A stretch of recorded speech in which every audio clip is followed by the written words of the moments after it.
for Joseph. Here, GPUs are being from the business school on faculty. For offering this specialized classroom for us, you can yes. The past year we've been using CPUs for many times and we appreciate it. And so today's session, nothing to show right now still, sorry. Maybe just show you. I see some new faces here, so maybe to introduce us about association. So we are the Macau Data Science Application Association. We've been doing the data lab session, so-called data lab, meaning that we will demo some small session with showcases of how we run some mini products with a data science-driven methodology, including maybe some database LLM. Everyone knows large language model to drive out some value from application. Okay, so in the past year we've been doing many labs, but this year has been quiet for some time because everyone's getting busy. But thankfully today we have Victor here. He will showcase us how his work on this local hosting, since local hosting is so popular nowadays. Meetup has released open source Llama 3.1 to us, and yeah, let's anticipate his demonstration. So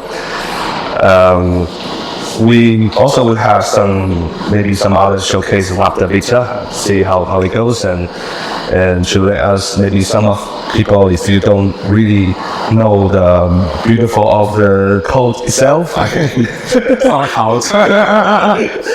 also demo some wrap up application already. See, it's like with the chatting text to speech features.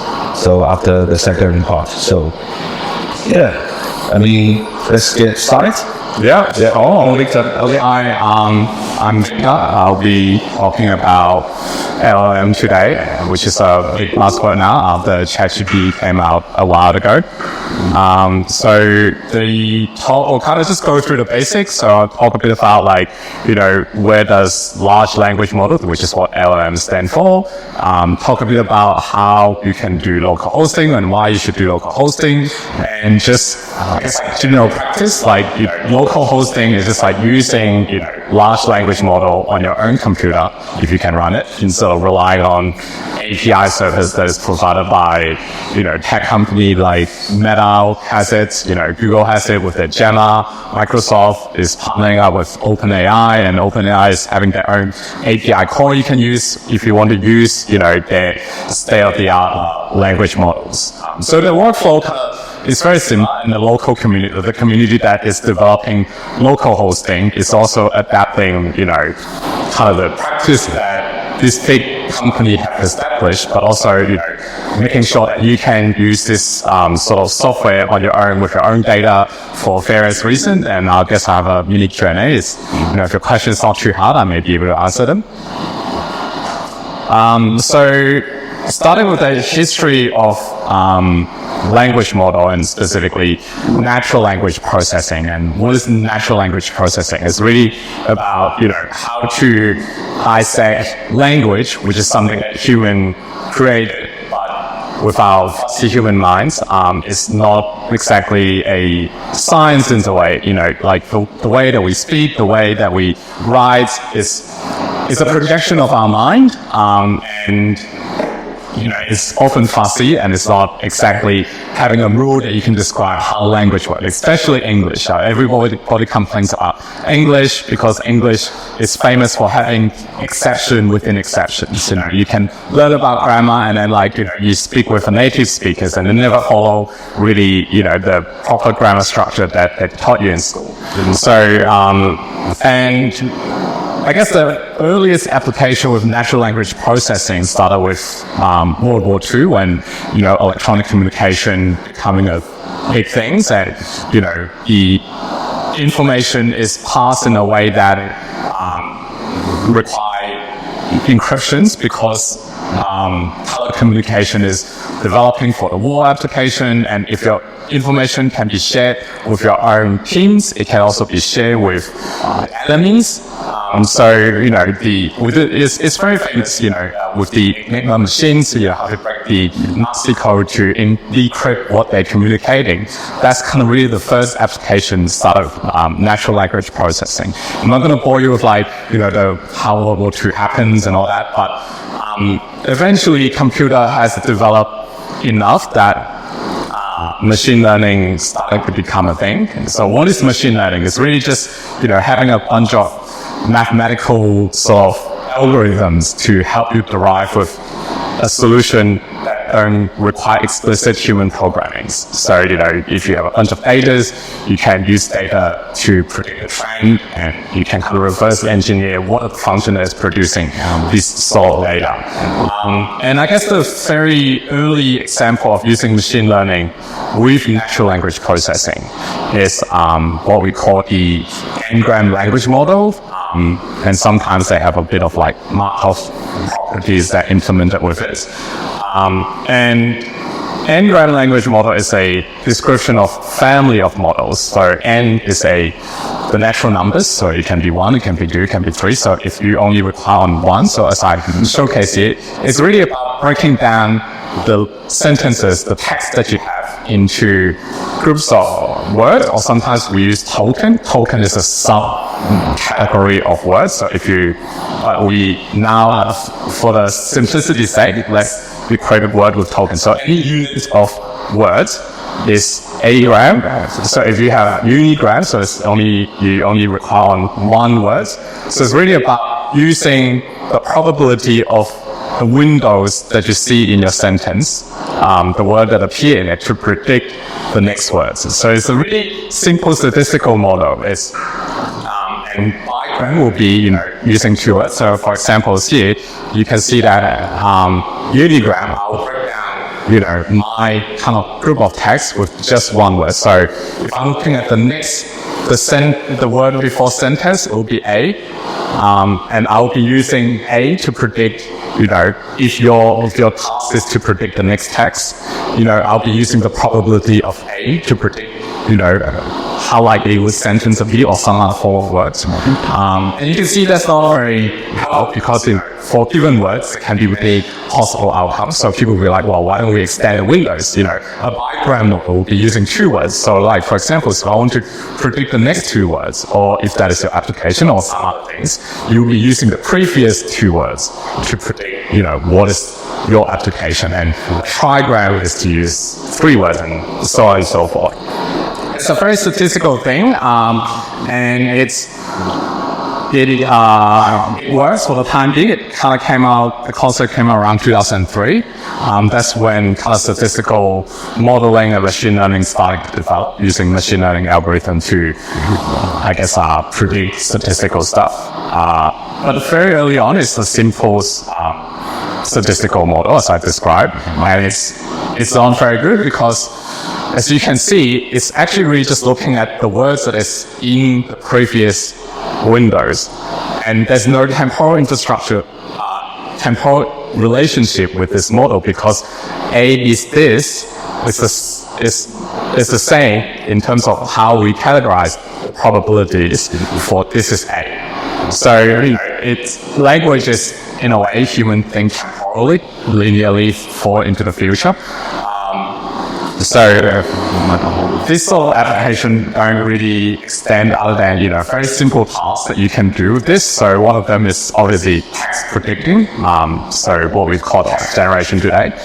There's also things like categorization. So you're trying to categorize what sort of sentiment within this group of text.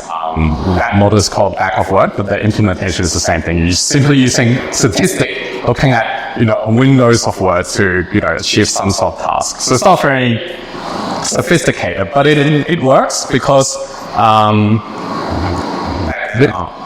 computers can only handle very simple stuff at the time. Like CPU, they only starting to develop multi-core functionalities and things like that. Look forward to towards 2010s, when machine, specifically neural networks started to pick up. Again, because neural network is not really a new thing, it didn't invent in the last centuries. There was a lot of papers and techniques that came out in like the late 80s describing what a neural network will be, but limited by the technology at the time. It didn't really develop further because they didn't have the processing power to kind of handle, well, not necessarily, doing inference is simple. It's really about training these sort of algorithms and models. And very early on, like, weights are set by humans' hands. So like the statistics will actually go and like set up what like each like neurons in a multi-layer perceptron models will work. So that's not very sufficient.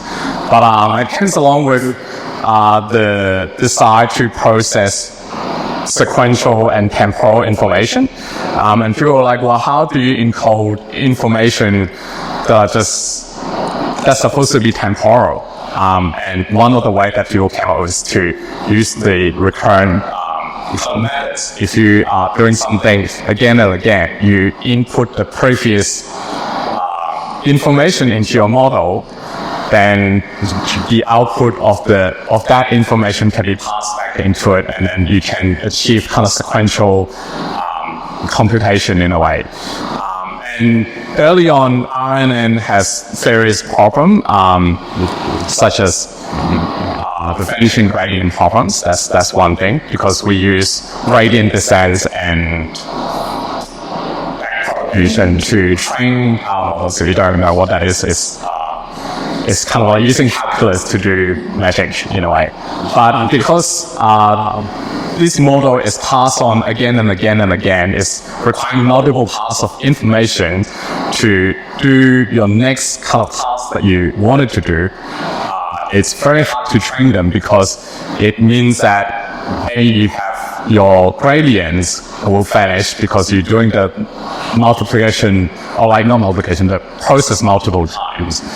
And in calculus, you would have learned that, like, if you do kind of like gradient calculation multiple times, there's, a minor or big numbers can explode or vanish.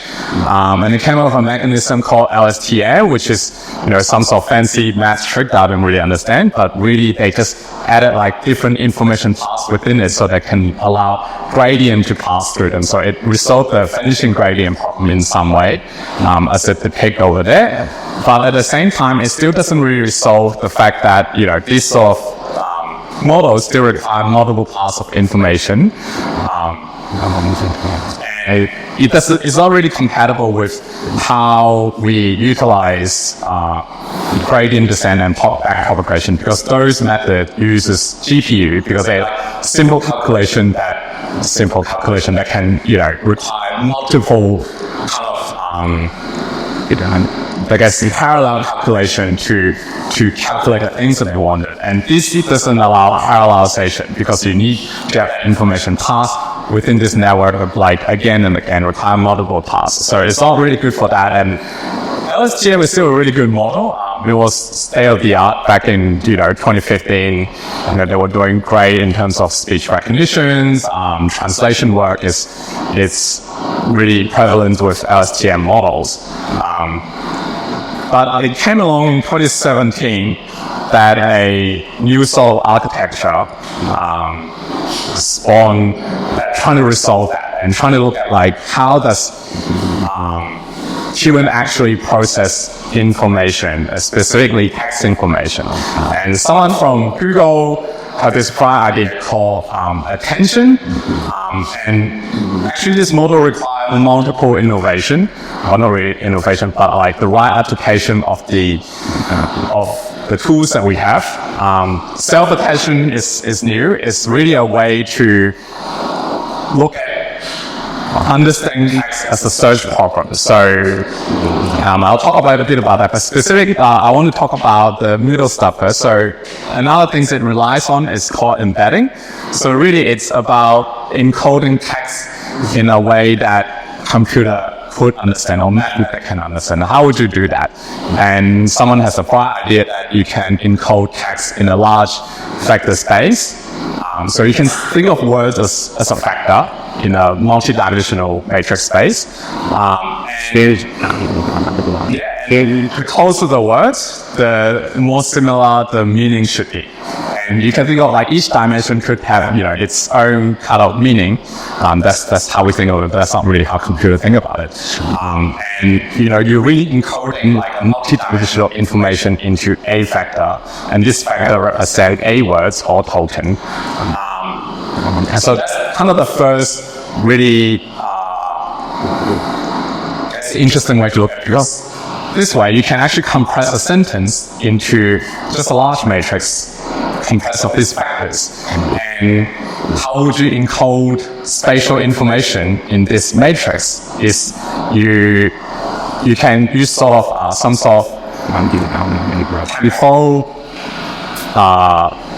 operation. So a famous one would be sine and cos function.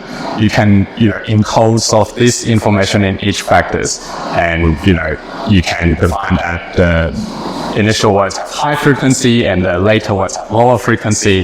That way, you can have frequency signatures in your factor. And so that's kind of the first thing that these people do to resolve the temporal traits that are not good for.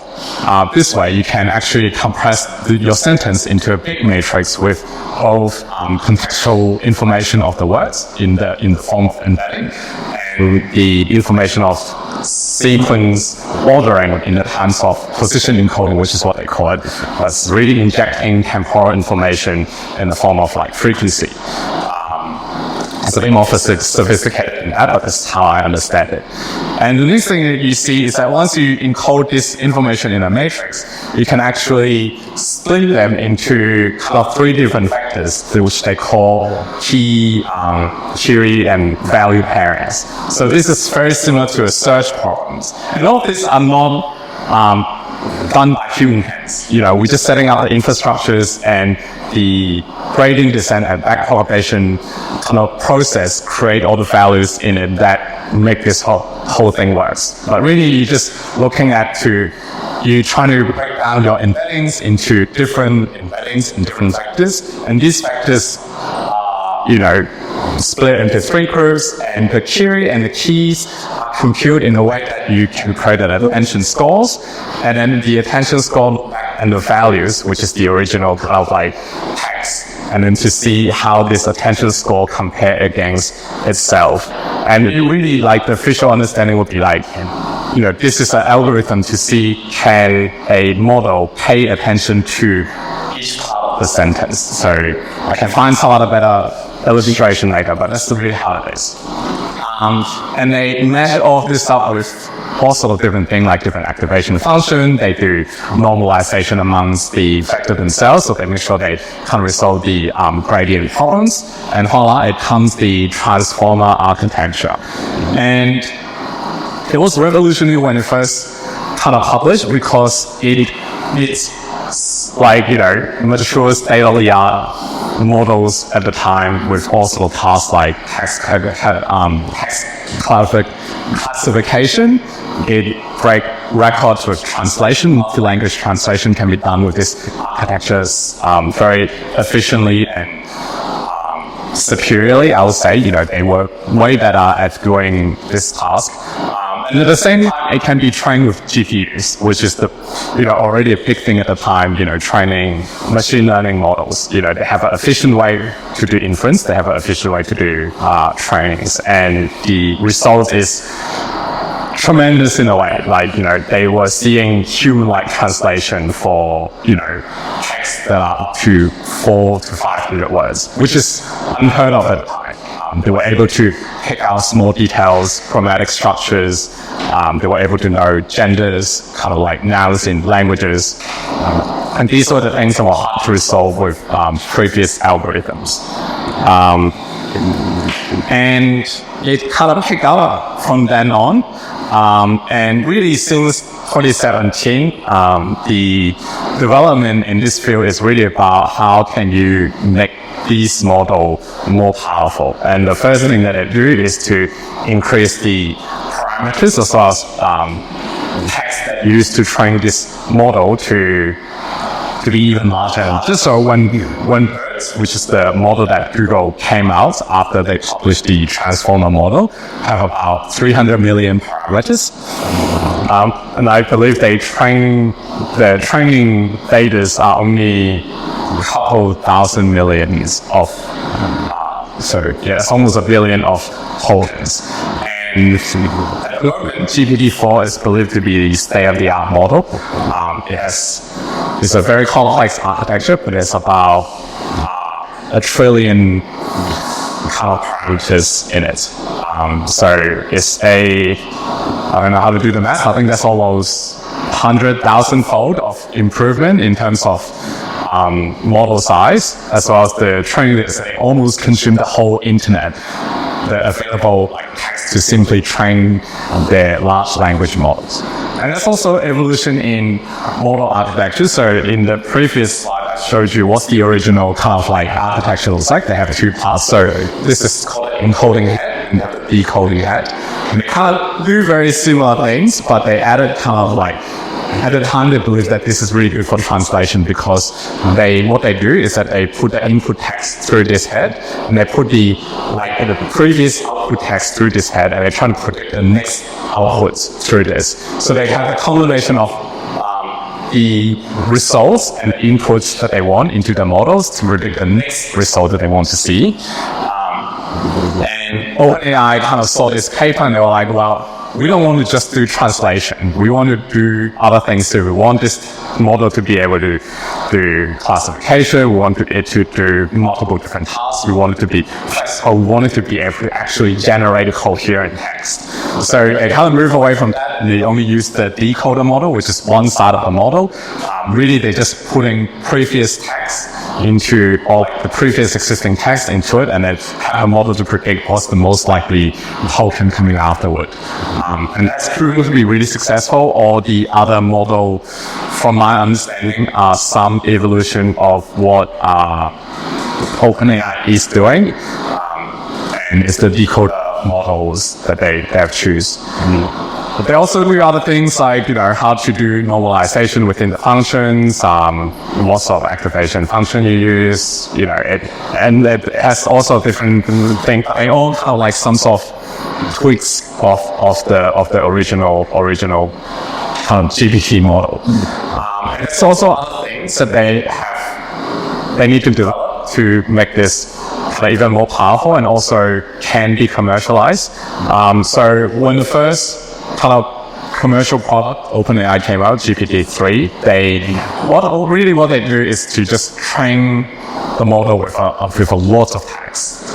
And the first GPT-3 was really good at doing general tasks in a way. They're not really good at doing specific tasks. So you ask it to predict the next bunch of text, you can actually fit it through a format that exists in the data set. So for example, if the data set has a lot of poem, and it's a description of the poem, you can, give the model the description of poem. There's a very good chance that it can predict the whole poem for you.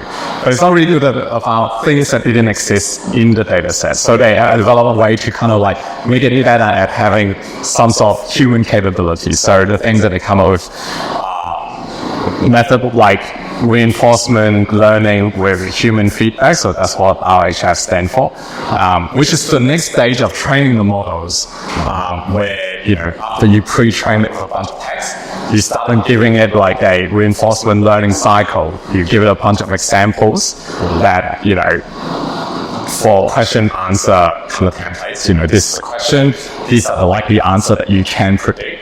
And it can ask the model hey, what's a good answer? And then it uses human labeled data to reward the model to predict text that's more and more catered to what the human wanted to do. So that's one way to fine tune the model. Another way is just giving very format specific or knowledge specific data for the model to fine tune on. Once you train the data on general text data, you want it to be specialized in a certain kind of format or in specific domain of knowledge. You can feed it through high quality data through it, and it will actually become better at it. And other things that people do to improve the capability of this model is correct, which stands for retrieval augment generation. It's really just a fancy way of saying how to do prompt properly.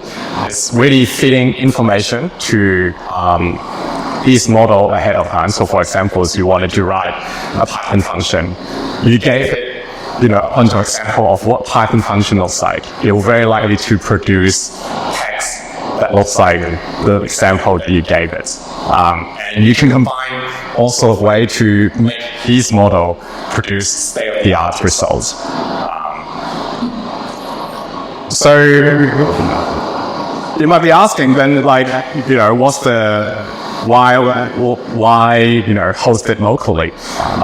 So the current state-of-the-art models, as I was describing before, like GPT-4, they're like trillions of parameters, and all of this need to be able to run. Simply running it, costs a lot of money. You need high-end processing like GPUs, you need a lot of data centers, you need all sorts of things to be able to do this yourself. And that's why like OpenAI, they not really open. They're open for you to use their tools, but they're not open about what their tools are. And obviously a lot of people have concern regarding that. A lot of industry do not like having their data to be passed to a mystery cloud. Cloud is just someone else's computers. You don't really want to pass the data to someone else for them to handle it, for you don't know what they will do with it. And it's also not very open. Like, what if you want to experiment with these sort of models? OpenAI don't really actually disclose what they're running with the data that you have. It tells you that you're running GPT-4, but what is GPT-4? People have experimented throughout, when...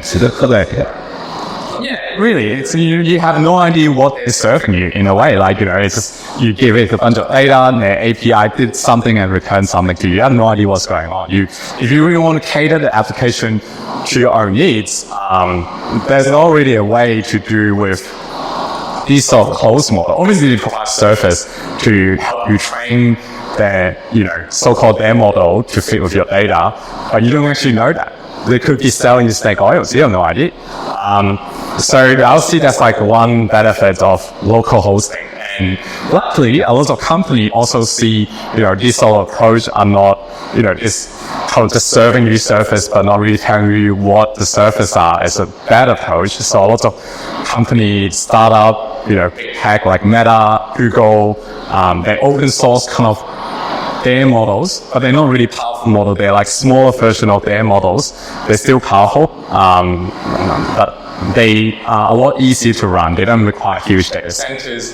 You can run it yourself if you can pay with the fact that it takes 20 minutes to generate a sentence say hello world. But it's getting better throughout the years. This field really only started 2 years ago when Meta have the first Llama model open weight. And since then, a lot of the current open weight model, they are a lot smaller than what GPT-4 or even GPT-3 has, but the capability in some way exceed what this closed model has, because a lot of people are experimenting on this and finding new way to give it new capabilities. So before talking about local hosting, we're going to talk about what does it require to run this model. And it really depends on, what sort of model are you trying to run. There's all sort of size out there in the open source community. So really it's about what you want to do with the model that you have and how capable you want it to be. But really, there's two things that you got to be concerned about. First thing, you need to have a lot of RAM and fast RAM, because all this model computes on the die, but all the weights are stored in memory. So when they do the multiplication, all those matrix multiplication they're doing in these large language models, they need to load the weight into the processing unit and the unit processor. So you need really fast RAM, at least fast enough RAM, and a lot of them to store all the weight of your models. And the next thing is really the processors. These models are kind of specialized with matrix multiplication and parallel processing. So GPU are exceptionally good at doing that. And believe it or not, some CPU is also really good at that, especially those already have AVX encoding. So those are like a specific kind of instruction set that handle factor multiplications. So some CPUs can be really good at it, especially the newer one. And also the newer thing is called NP, so the neural processing unit. So they're like a specialized low power kind of matrix multiplications compute unit that do these kind of things. So the PE, LVL. I mean, they all really the same thing. They just like you need processors that can do simple multiplication really, really fast. That's what this model are really about. They're just matrix multiplication. They're nothing really fancy. But then somehow you do them a lot of times, the magic happens. And so if you have the hardware, which is, these are consumer hardware that you can actually go pay. I will show you what I'm using with my own computers. But the model that they're coming up with more and more pushing towards edge computing, which is their way of running things on the fly. So Apple is, really pushing for that at the moment because they claim that they care about privacy. So they want like a lot of models run on their iPhones. And they think like iPhones, sure they're powerful, but they still fit on your palms. So you don't actually need huge data center to run this kind of thing. So obviously the huge data center have their advantage. But how would you run this? The kind of the most famous one, which is the one that I'll demo later, is called Llama CPP. It's some dude, it's literally just some dude on the internet go, I want to implement the Llama architecture, inferencing and loading model with C++ because he's sick of using PyTorch or whatever. So he wrote this software and open sourced it, and now literally everyone is using it. There's a lot of other software you might have heard of, like Llama Files, LLM Studio, whatever. They all really down under. They're using Llama C++ to do inference for the models. So this is a really popular one. Another way you can run it, you can just download PyTorch. I believe that OpenAI used PyTorch to train their first model. There's also a lot of custom C++ code in it, but a lot of them were done through PyTorch. So you can download kind of like a PyTorch tensor, whatever format they have, and just run it through PyTorch. Obviously, it comes with a downside. You have to set up PyTorch, pain in the ass. You gotta work out also dependency. Your ways might not necessarily run with the version of PyTorch or the way that you set it up. And Hugging Face kind of came along and had their own kind of like wrapper of PyTorch, which is called Transformers. And they have a whole ecosystem of running these kind of things. But they still require Python at the very least. And a bunch of the dependency you have to set up yourself. So it's not really as sophisticated, I wouldn't say sophisticated, as simple as running Llama C++ because it's written in C++. So you can build a binary out of the source code that he provides with you, and you can just run the inference with it. And they also have a lot of other features like content features that you can have. And then this comes with like user interface. It comes with a bunch of other fancy stuff. So yeah. Another things you can use if you are, doing this kind of bigger scale than like personal computers, but small scale than, a giant multi-trillion-dollar tech companies. Maybe you have like 2-3 GPUs sitting around like a university. You can use NVIDIA NIM, which is a new tool that NVIDIA has created recently, where you can just download the Docker containers that have set up all the dependency that you need. All you need to do is run their containers. But that comes with a drawback. You need to have a CUDA capable device, so NVIDIA GPU. You also need an account. So really I'll showcase how to use Llama C++, but there's a lot of options out there, and there's more and more because there's a demand for running this sort of like stuff on your own. I guess the next thing I'll talk about is like, if there's so many models, like which one would you want to run? Like everyone is trying to throw a model out and, get VC money. It's like, I got a whatever model. So there's a constant in all those models is that they come to various different size. So the size of the model really matters in terms of how fast you can run on a given hardware that you have, or if you want to run a certain model, like what hardware do you need to prepare. So the number of parameters, as everyone it's like size matters in this case. Like, the bigger the model, the generally more capable they could be in all sort of tasks. And the smaller the model, they can still perform, but they might not have the what's so-called memory of the larger model. So, if you pass bigger information into it, it might not be able to pick up, small detail on text that are like, done in, because it just has smaller parameters to handle this calculation. So the number of parameters essentially matters. If you have figured out a way to, how can I run this model more efficiently? So there's a thing called quantization. It's really turning the model weights into smaller precisions. So the models, they train in floating points. Initially, I think they're trained in floating point 32 bits. Then more they're training on lower precision. But after you train them, people actually reduce the precision of each weight even more. And they don't see a huge degradation in performance. And because the weight, each precision of the weight has gone smaller, you can actually fit more weights into them. So that's one thing you will encounter if you go Google, what model do I want to run? And people will a sort of quantization of the same model of the same weights. Another thing you can consider is that given that these are open models, people have actually gone out their way to fine-tune this model on all sorts of different data.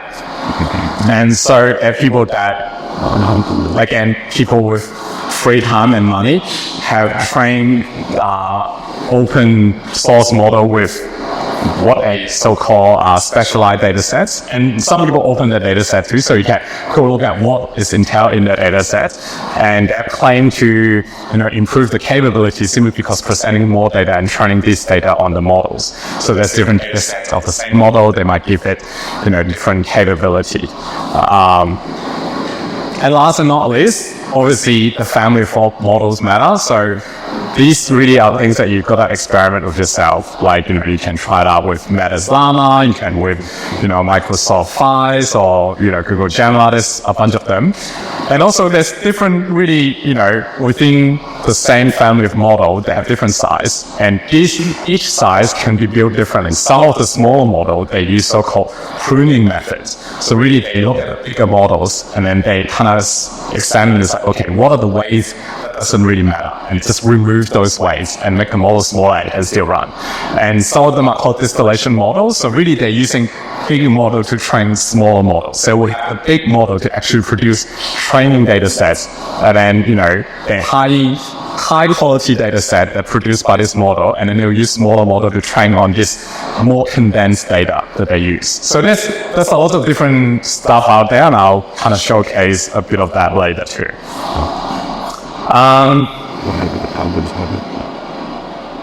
So I guess that will be the demo. I'll show you a little bit of what I've done to get these sort of things running on my computer. So I'm remoting into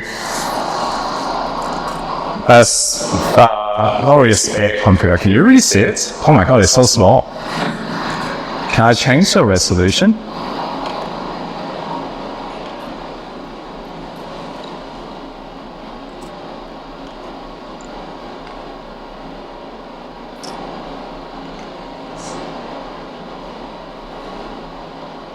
Oh, there you go. Screen resolution. Holy shit, that's so high. Let's try this. That's still not better.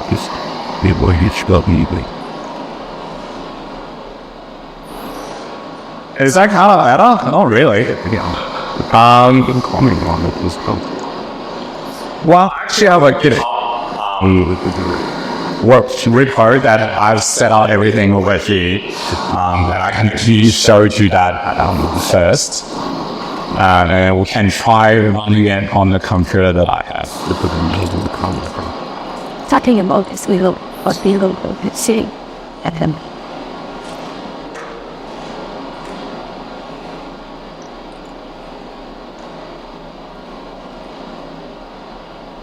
was my GitHub account.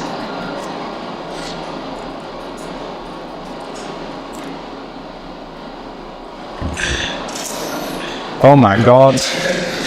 This is... I even have an app installed on my phone. Oh my god, yes. Wow, this is really annoying.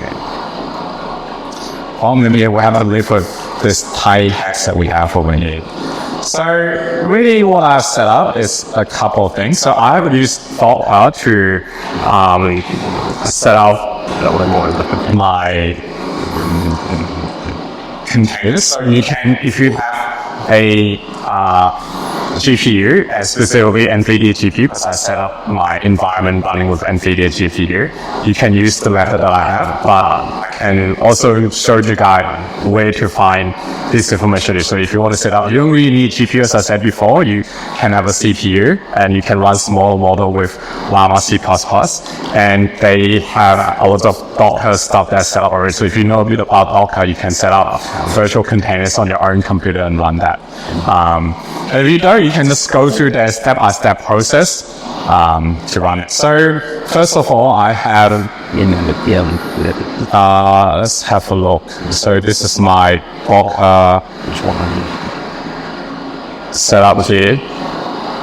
Oh wow. So really, like, all I need is actually just download that Docker image on here and using Docker Compose to simply run that. So this is the image. And really every time I try to run this thing, all I need to do is I pull up the terminal and I go Docker Compose out. That's really what I do.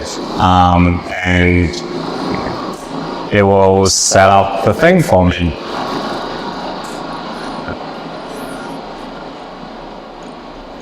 So you can see it's set up. It's pretty simple once you have a whole process set up. And host that. Support this. Nope, set up over here that can run on that. Oh wow, hang on, let's see if the mouse is better. How do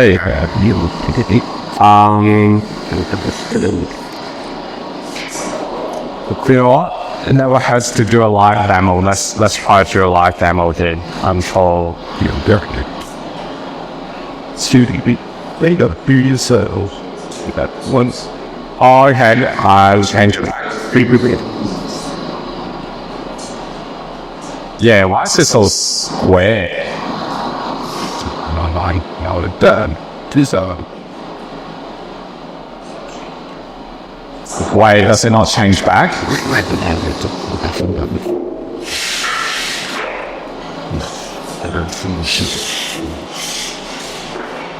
Yeah, the browser process, and I'll run it again. Taxes.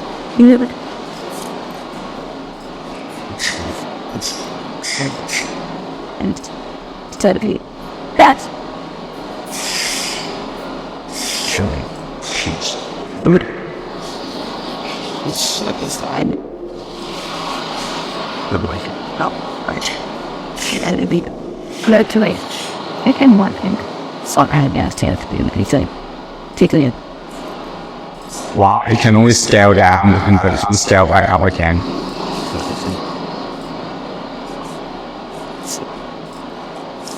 I got it. Get to it. And I challenge and please and was tough.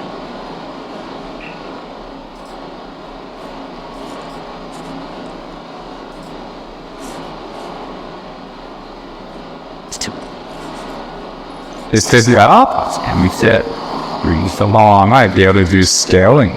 Scaled.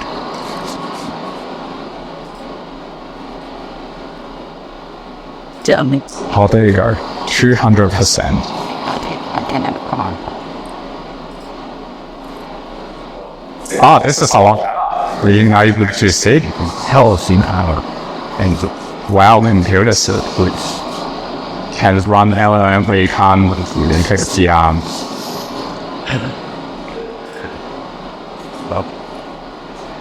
you can. It's hard to do a live demo if I even remember to run this code. So here I have my VS Code running a Jupyter notebook. So now, given that I have used Docker here, so if you guys download my Docker kind of files and have a look, I've actually set up a Jupyter server on this environment that have all the Python dependency installed. And all I have to do is, hang on, existing Python, I've already set it up. Oh my god, unable to connect, of course. And to begin to the permanent market.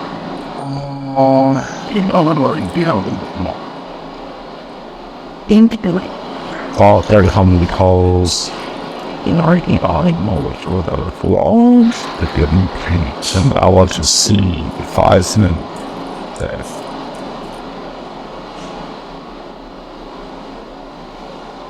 It's lost.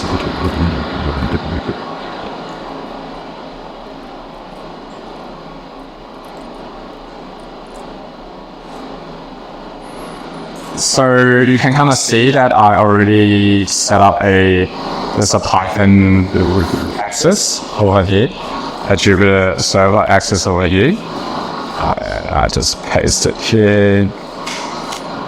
What's the item of that? I want to say it. What's in that at all?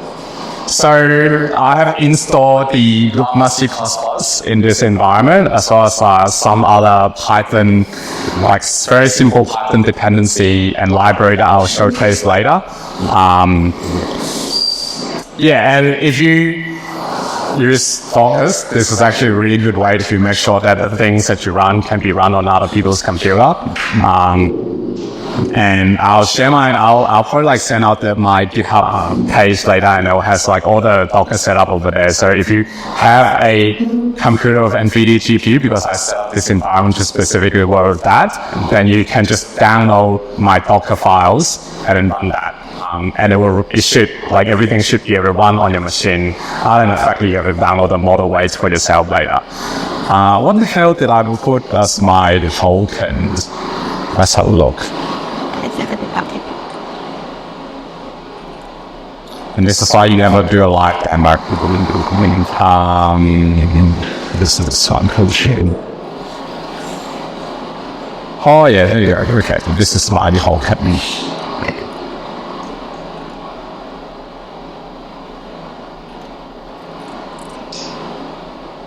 Yes, whatever. Cool, it's now let's try it. Friends. Real maybe let's be the follow. Wow. Cool. Well, it's been hello. So let's see. We want to run this model, and there's already a bunch of. So Llama C++ have also different wrappers. One of them is Llama C++ Python. So it has all the Llama C++ stuff in it, but they also have a Python binding library that comes with that. So if you install that package, you'll have a bunch of kind of nice utilities to help you run the stuff. So let me have a look.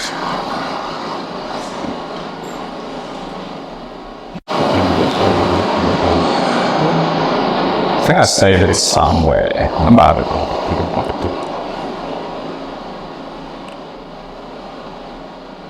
It's this one.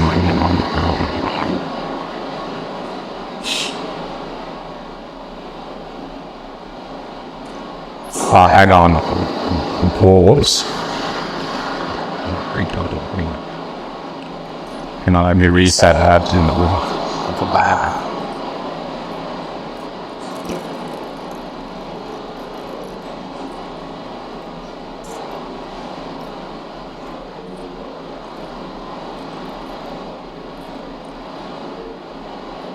Checked out.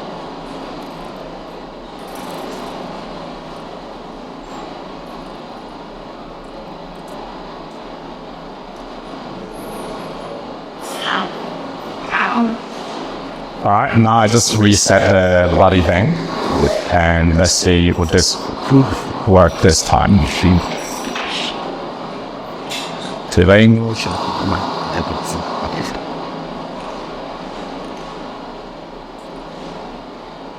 the phone banner was my token again.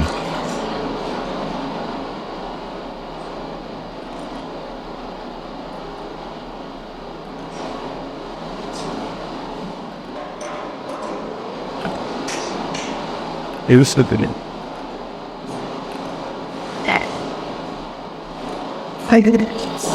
Cool. Now it should run. So,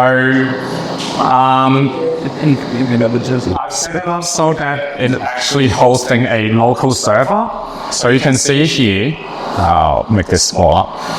Here, I'm just really making a simple request to this URL, and you can see this is just like a local kind of link with a port, and then at the end it's say complete, and really I'm giving it a write a limerick about APIs. Let's see what it runs. That wouldn't run.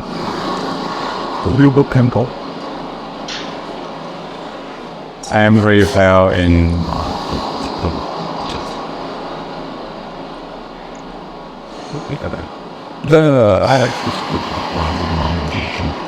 let's see how if I run with the OpenAI API. So what happens when you do a live demo? Never works. It's really hard to debug with this small screen here.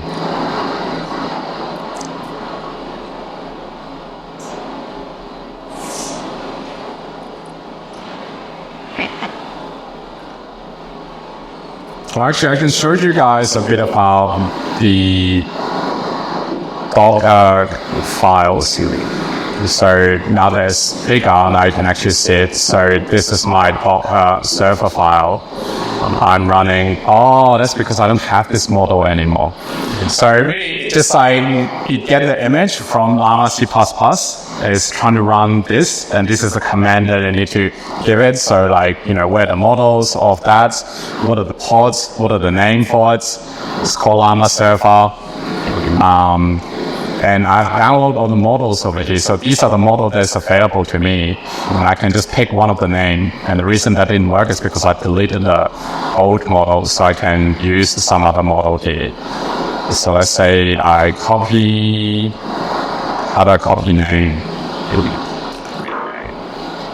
We'll copy that, Control C. And I want to run this specific model here. Let's copy that and save.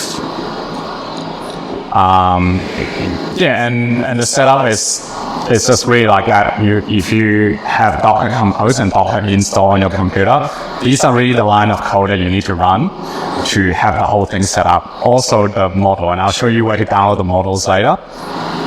And then follow up here is just like Python environment that I've showed you guys before. So it's set up a Jupyter notebook later. I also have a pet SQL database. I'll show you guys like what it would use for is to interact with the SQL database. So now that it should be fixed, let's try to run it again.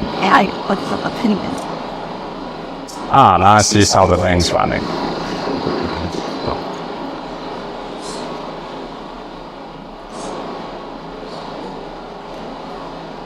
The meeting night in my tuning.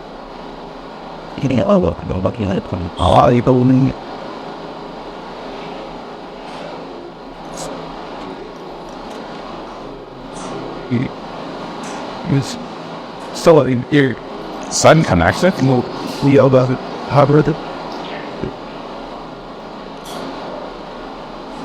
In a 10 minute.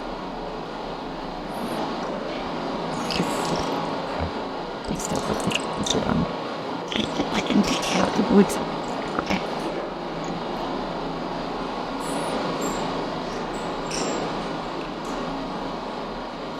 Sad. Slot connected. It's ending. So, today is Friday. Release of the street and he's very flying for his own year. We did you keep them on his own. In my 30 calling them back. Running us. What's this? Parts here. So sad start again. So what is this? I've been curious to stop in the U.S.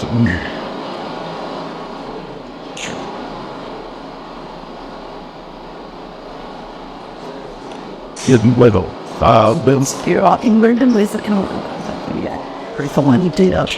Well, Not about when the sun climate that we basically land about where the other and you feel for with the side of it you like is the was on their own dominance and a little bit better that even really worried it's I was what up the to get anything there and that of a tone call out yet all you go out there well most of them have a need to punch out having things about 3 already did get no come it's all paid and couple that the believe you the second in the third of our rabblings and armor that the citizen with a letting in south you tasting and a letter will have them eggs rumble in it's unrest on me so we came to come wow here's an out of one so hard to make what's up I have to eat cheese stove Sorry, it was I was all severe open at the phone that how it is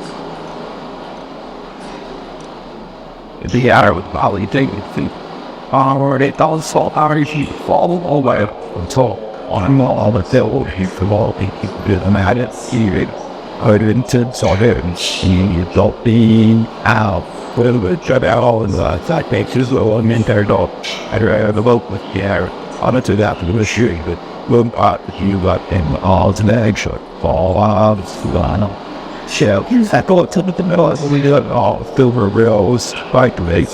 We both all the option. you know how hungry. But I did go on every day. Was too long. Clear, show the stick of Halloween. Alright, let's see if it works again. With signing my this out. And really clean it that all people or what's going on here, you pack permanently with it sitting there, she needs to it. Because that was on the whole body out of the kid, they were they soon on the quite a fire there. And I met all these are my image to get. I said it this week when we the fucker horrible and I mean out and Well, it seems that my setup for the one on the server isn't really running for some reason. I'll just close that. Just refer to the other setup. For this one here, I kind of want to set up to show you guys, really, all you need to do is, once you set up your local server, so really this is like a local link with a local pod, you can just use a REST API request to the local server and it should be able to get kind of the response that you want to get. And I'll kind of test it out underneath here and you can kind of see what it does. And because Llama C++ is an OpenAI compatible kind of service, you can actually just use the OpenAI wrapper to, do kind of like the model callings in a way to check with the model. And later on, this are using LangChain, so I'll probably just skip to that, given that this first demo didn't work. So presumably we can host it ourselves.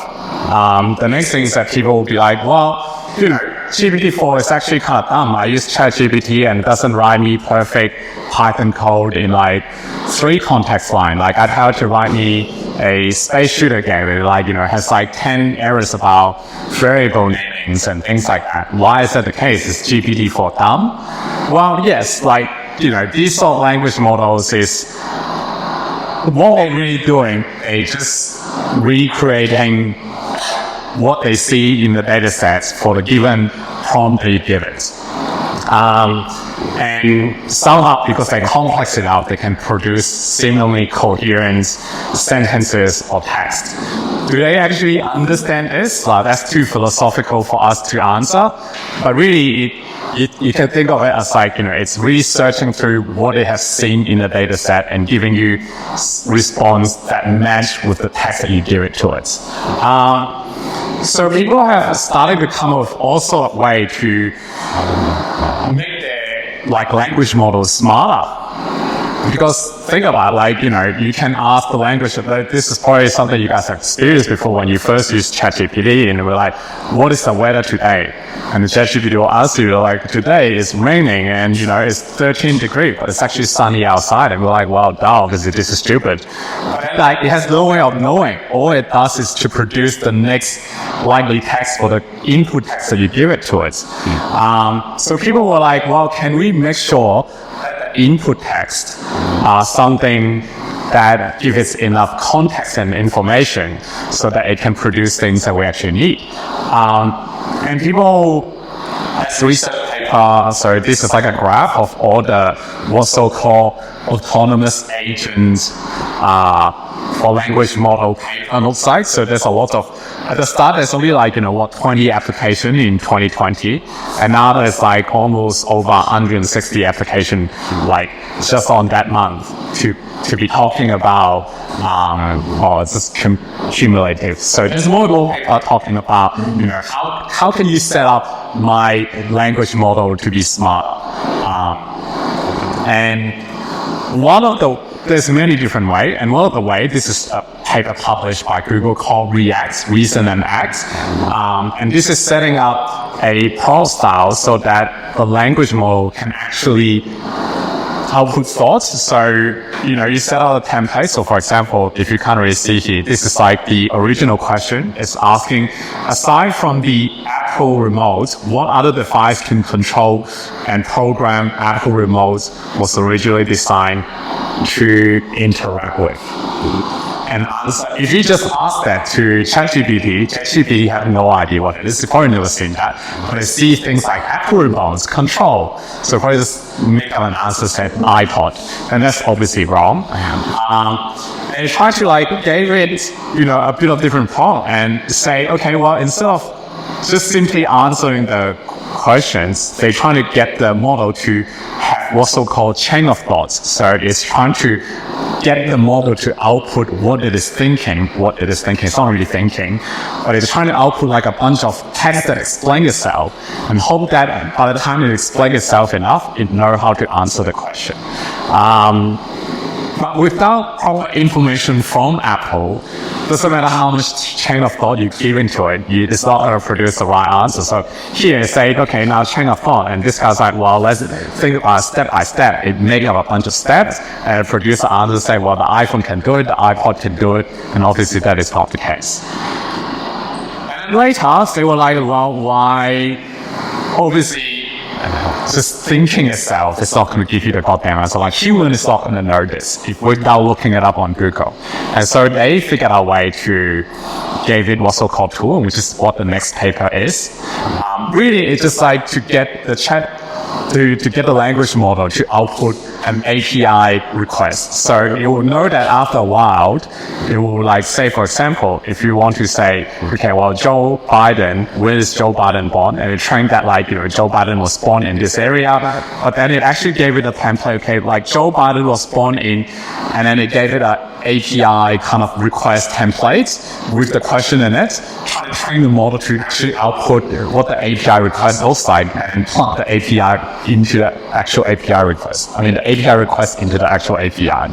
So what this is describing is okay, I'm trying to get the model to learn how to use the tools. And if it would already respond the correct answer because it used the wrong thing. It used the search tools, but it didn't actually give it the correct inputs. And they were like, okay, now we need to put everything together. So their kind of template looks like this. So initially you have a question, and then you gave it, okay, now you need to think about something, and then you need to get the actions of what it actually wants to do. And then it actually have an observation. So instead of having the language model to, make up some answers, it actually give the response of the API to the model and say, okay, here the response. And then the model will, based on this and, decided if they're going to output the next thoughts or the action. And in this way, a paper can actually proven that it actually managed to figure out the answer of this question. And have a bunch of other examples. So this is what really people are talking about with language model agent. It's actually just have the language model to output steps that it want to achieve, give it a tool to achieve these steps, return the observation of these tools, and have the language model to simply just chuck it out until it decides it's good enough to output the answer. And also this is what I talk about, this is the meta research about two models, which is having the language model to use API. It's really like, instead of just making up answer yourself, learn how to, output a API templates and the inputs, and then, get the actual output from the API and then have that as your answer instead. So I actually have a demo for that, but given that the previous demo didn't work, I can just show you the code. So here's what I have written. So the step that you talk about, like how would you actually achieve it? And when you think about it, it's really just a for loop, getting the model to iterate on itself, and then making sure that the previous output of the model is feedback to the model themselves. So I've made a kind of like a very simple class for calling the LLM agents, and it's it's not complicated. You take in the wrapper that I already get from OpenAI, and give it a bunch of property like system message. So setting up this thing is important because how would a language model know like what it has said before? Really, we just gave it back to it. So you need a way to store what has been, I guess, the history of the chat itself. So this is like implemented like this. So you have a bunch of, calling the model, calling the system message, and the message are like in the format of a list and a directories. And calling the model is simply like, if you look at the OpenAI, wrapper formats, this is how they recommend you to prompt the model, is to feed it a dictionary with the role and the contents, and it's just like know what to take. And how would you do the inference is, I just copied that from the OpenAI documentation. So, but really, the things is how would you get it to use the tools? So the tool can be a function. So I have an example somewhere here. I don't have examples here. Do I have examples written over here?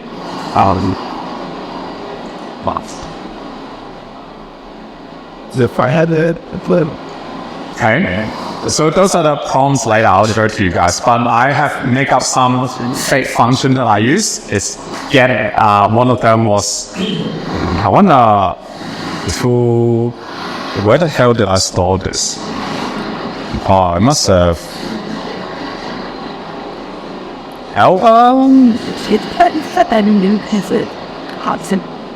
Oh, I see. What the hell? better you do.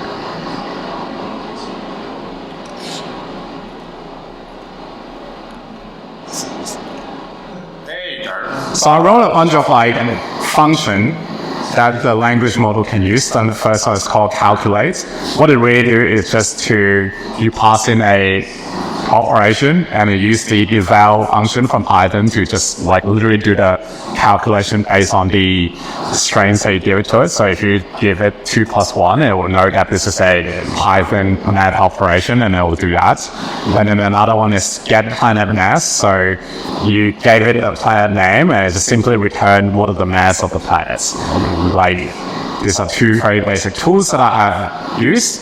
And these are things that language model aren't necessarily really good at doing. Like calculation, they're getting better at it, but at the start, you ask it what's 2 + 1, it'll give you 4. Because to it, it's 4 is just another number. It's 2 + 1 could be 4, could be 3, could be 5. So this is to ensure that the calculation is actually done on a computer rather than a language model.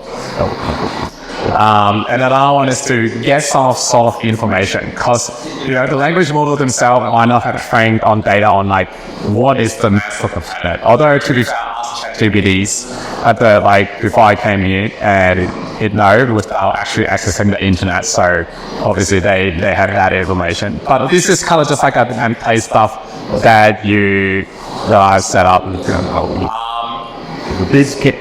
And I set up a class to set up a way to fit into the language model. It's nothing fancy. It's really just like, knowing what is the name of the function. And if you give it a description, you can have a description. This is to help the language model to understand what's going on. And then I have another class, which is to set up a tool set to allow it to prompt the to the model. And here's an example prompt that I have set up based on the paper that I write. And it says here, you are an advanced AI assistant, and based on the given tools and their description, decided what to use. And then these are the format that I kind of follow from the paper. I just these are question, thought, and stuff like that.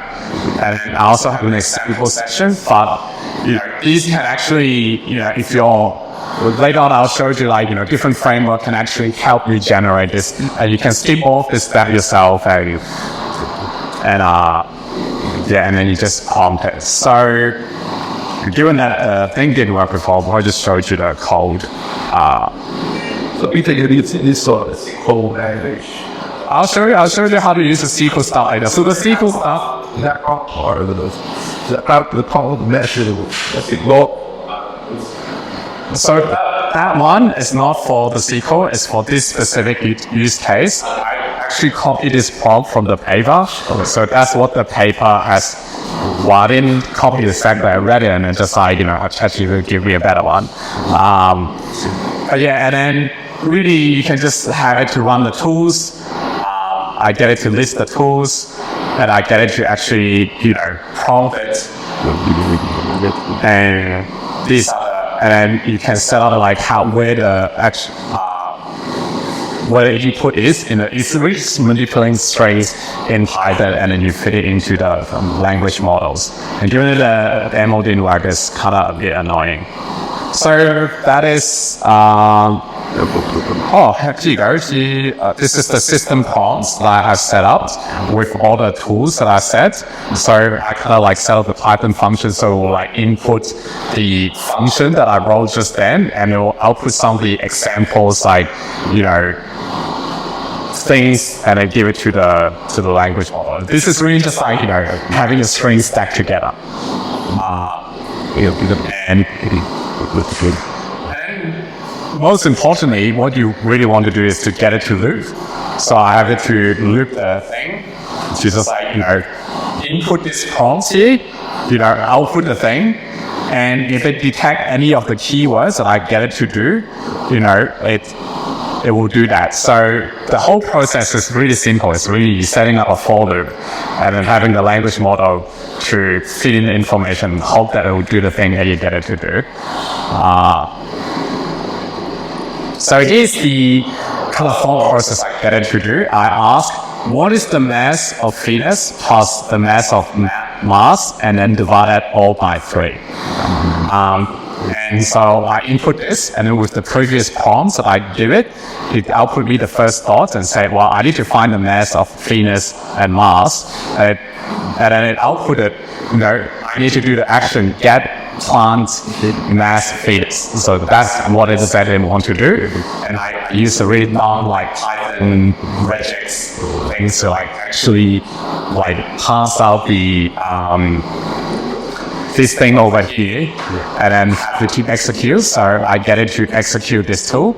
So it's check for Venus, and then here is actually the output from the function that I gave it. So it actually get the mass of the planets. Now the next thing is wow, I need to, now that they find the mass of Venus, I need to find the mass of Mars, and then it repeat that, and then it got this from my function. And at the end, it's like, well, now I need to perform the calculation. So it actually, know that I need to call calculate, and it stop at the input that it is, which is the mass of Mars and mass of Venus, and divided by 3. And then this calculation is actually done by the Python, not the language model, and output that. And now it's like, okay, now I got the answer, and the answer of this is just that. And then, it kind of hallucinate a little bit, and then I'll put a bunch of random shits. And then they kind of just like showcases, this is like, what people talk about, like large language model agent. It's really just setting out a bunch of steps and then making sure that large language model follow the step that it does, and it's showcasing it and how to follow this step. So it's really about setting up the right prompts and all that. It's super tedious. I don't have time to set up all of this. Well, this is where the frameworks came in. Since those papers were published, a lot of people were like, wow, we need to make tools to do that. I can't be bothered to write a bunch of Python class and a bunch of prompts and description for the tools that I want to use, and sort of a bunch of for loops to make sure it do the things that I wanted to. So there's a bunch of different frameworks. One of them is LangChain. That's probably the most famous one and the most annoying to use. It's horrible. I don't know why everyone uses it, but when you actually figure out how to use it, it actually get the things done. So I guess that's why people are they in a love-hate relationship. That's why they're still using Java 8 instead of something fancier. So LangChain is one of them. So really LangChain is like a pipeline framework with a bunch of tag onto it. What it really does is set up the pipelines of the language model, and I'll show you how that works later. Another famous one is Llama Index. So this is not really about doing the prompting and all that, but it's about helping the language model to do what I was telling, which is retrieve, augment, and generate. So it's to index your unstructured data and helping it to do query. And I'll talk a bit about that later and show you examples. Really, what RAG? So for those that never heard of RAG before, it's I want to give relevant information to let's say I have a bunch of PDFs, and that's my user manuals on how to use tools that I have. And I'll set up a chatbot to, based on the information in this PDF, to answer relevant information. Then what are we going to do? Some people are like, why don't you just pass the whole PDF into it? As I said before, these language models have a specific windows on how much information it can actually output you useful information. So what people are like, wow, why can't we divide the PDF into chunk of section, and I only gave it the relevant information. And people have developed ways such as semantic search, so they will use user input and then trying to use some sort of way to match if the user input information is matched the specific chunk of information in the PDF, and then pass that. So Llama Index is really just a library that can help you do that, and a bunch of other tools. And Crew AI is another one I saw recently, and it's really taking everything to the next level. You just set up a prompt for your agent, and it has the follow that I showed you before. It's basically that, but a lot more hardcore. There's a lot more other framework that does that. So it's a field that has a lot of snake oils and useful tools, and you never know which one is which. So I guess the next one is actually to showcase how to use LangChain. And hopefully this time the God thing will work.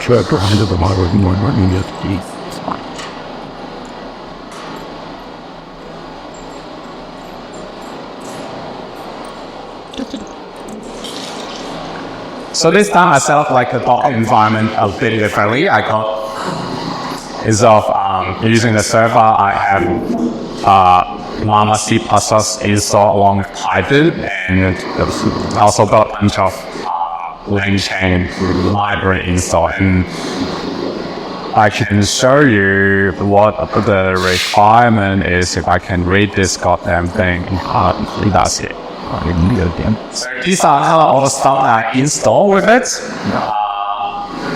So that's LangChain, the lane graph, lane speed, just a bunch of stuff, like some SQL stuff installed. I got OpenAI wrappers. It's not like very fancy stuff, but cool. What the hell? Cancel. Yeah. Alright, let's see if this one works, and if it doesn't, I'll just show you the code, and you can ask me a question up.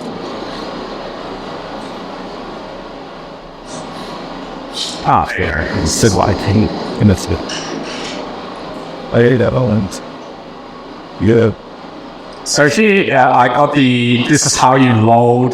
So LangChain also help you load in on the model. Like LangChain has written a bunch of like wrapper on top of wrapper on top of wrapper, which is like how you load different like APIs into it. So really, you don't actually need to provide all the API stuff. You just need to tell it like what you want, and then LangChain already kind of have a bunch of steps set up for you.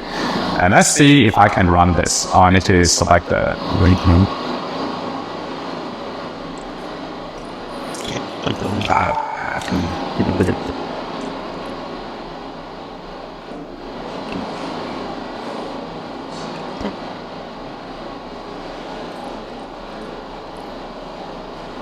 Try to see you know when you think and okay. But that works. And see, I need it. also, Can you hear it? anyhow,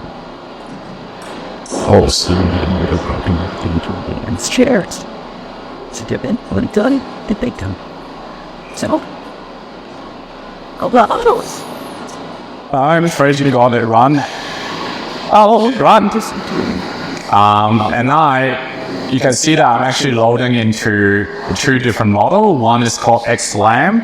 It's a model released by Salesforce. It's trained on all the Salesforce kind of pipeline data. I don't know why they would want to do that, but it's exceptionally apparently at executing SQL code and generating SQL queries and a bunch of other like Salesforce like specialized instruction stuff. So apparently claim that it actually is pretty good.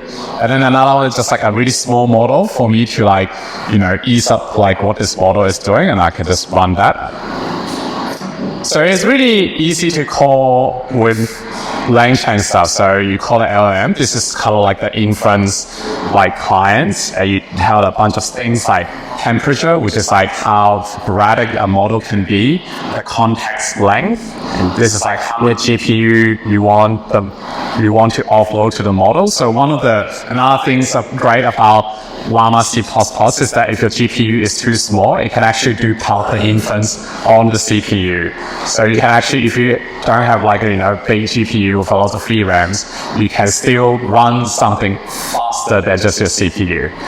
And then the max tokens and all that, there's just like a bunch of setup that you want this to do, and you can see that it loaded. This is the relevance.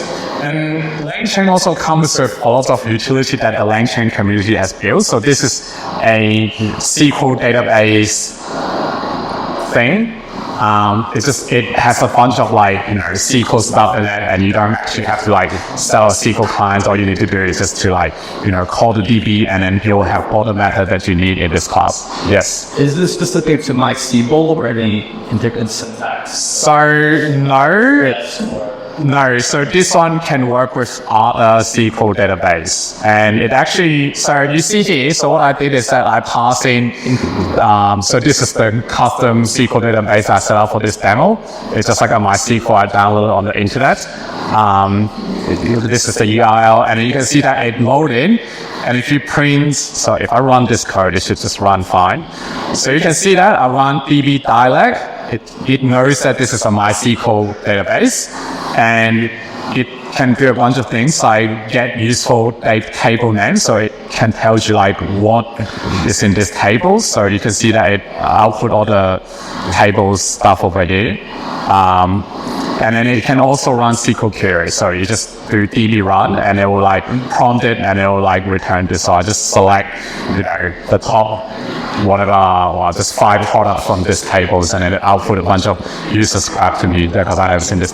So it knows what syntax it can or cannot use based on that. Yeah, probably. Yeah, I haven't tried it with other stuff, but it claimed that it can work with a bunch of so MySQL, SQLite. I don't know what the other one, but that's people maybe on this. yeah. I don't. You gotta look at the documentation, but it claimed that like it knows a bunch of popular stuff. For the stack, you believe that all the this D, see what's under the format. I think it's just a bunch of each statement. So if I just check, because you can actually query because sometimes you can tell from the URL. So like if you pass it the URL and say MySQL URL and then This is not out of those yet, right? This part is level 50 or? So this is just like a simple SQL query. And it's using this SQL URL that I set up. Yeah, so I don't know how your SQL infrastructure, like how your database infrastructure works. Sometimes you just have a endpoint and you can just plug that endpoint into your browser, and it's sometimes your authentication will let you do that, and sometimes it doesn't. So that's outside of my expertise. All I knew that is that the way that I set up this database, it just gave me an endpoint, and all I need to plug in is the URL, and it will give me the stuff. I think it can do authentication. I need to check the documentation, but LangChain have lots of tools that people have written up to make sure it works with them. That's why it's so hard to use, because there's so much crap and you don't know what to use for, and like, yeah. But yeah, so this is the one that they included in the official documentation. And I thought we would try a bunch of other stuff. So we can actually think of, actually, this is I can actually show you the MySQL demo database. This is literally what I searched, and that's what it returned to me.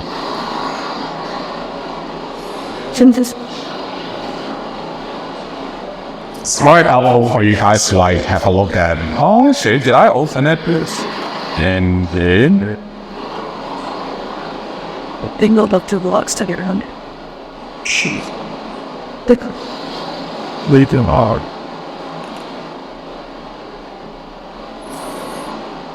I see. I opened it here. That's my work stuff, so don't look at it. So this is the example database that I downloaded so I have a bunch of like orders, customer information. This is what the schema looks like. So I guess like one of the fun things we can do later is that like, if you guys can think of some question to ask, you can ask the chat and just like, LLM that I've set up and see if it can output a correct query. So that's the setup stuff. There's more setup stuff here.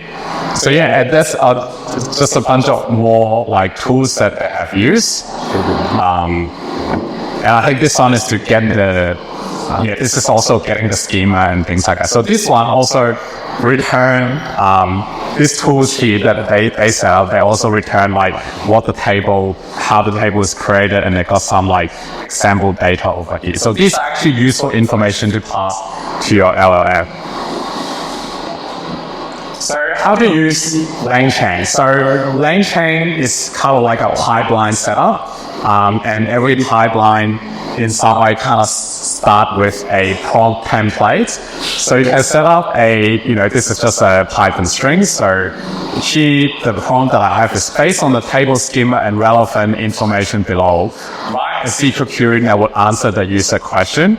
And then I have set up, this is what the schema is, this is the user input, and then how to output the SQL query.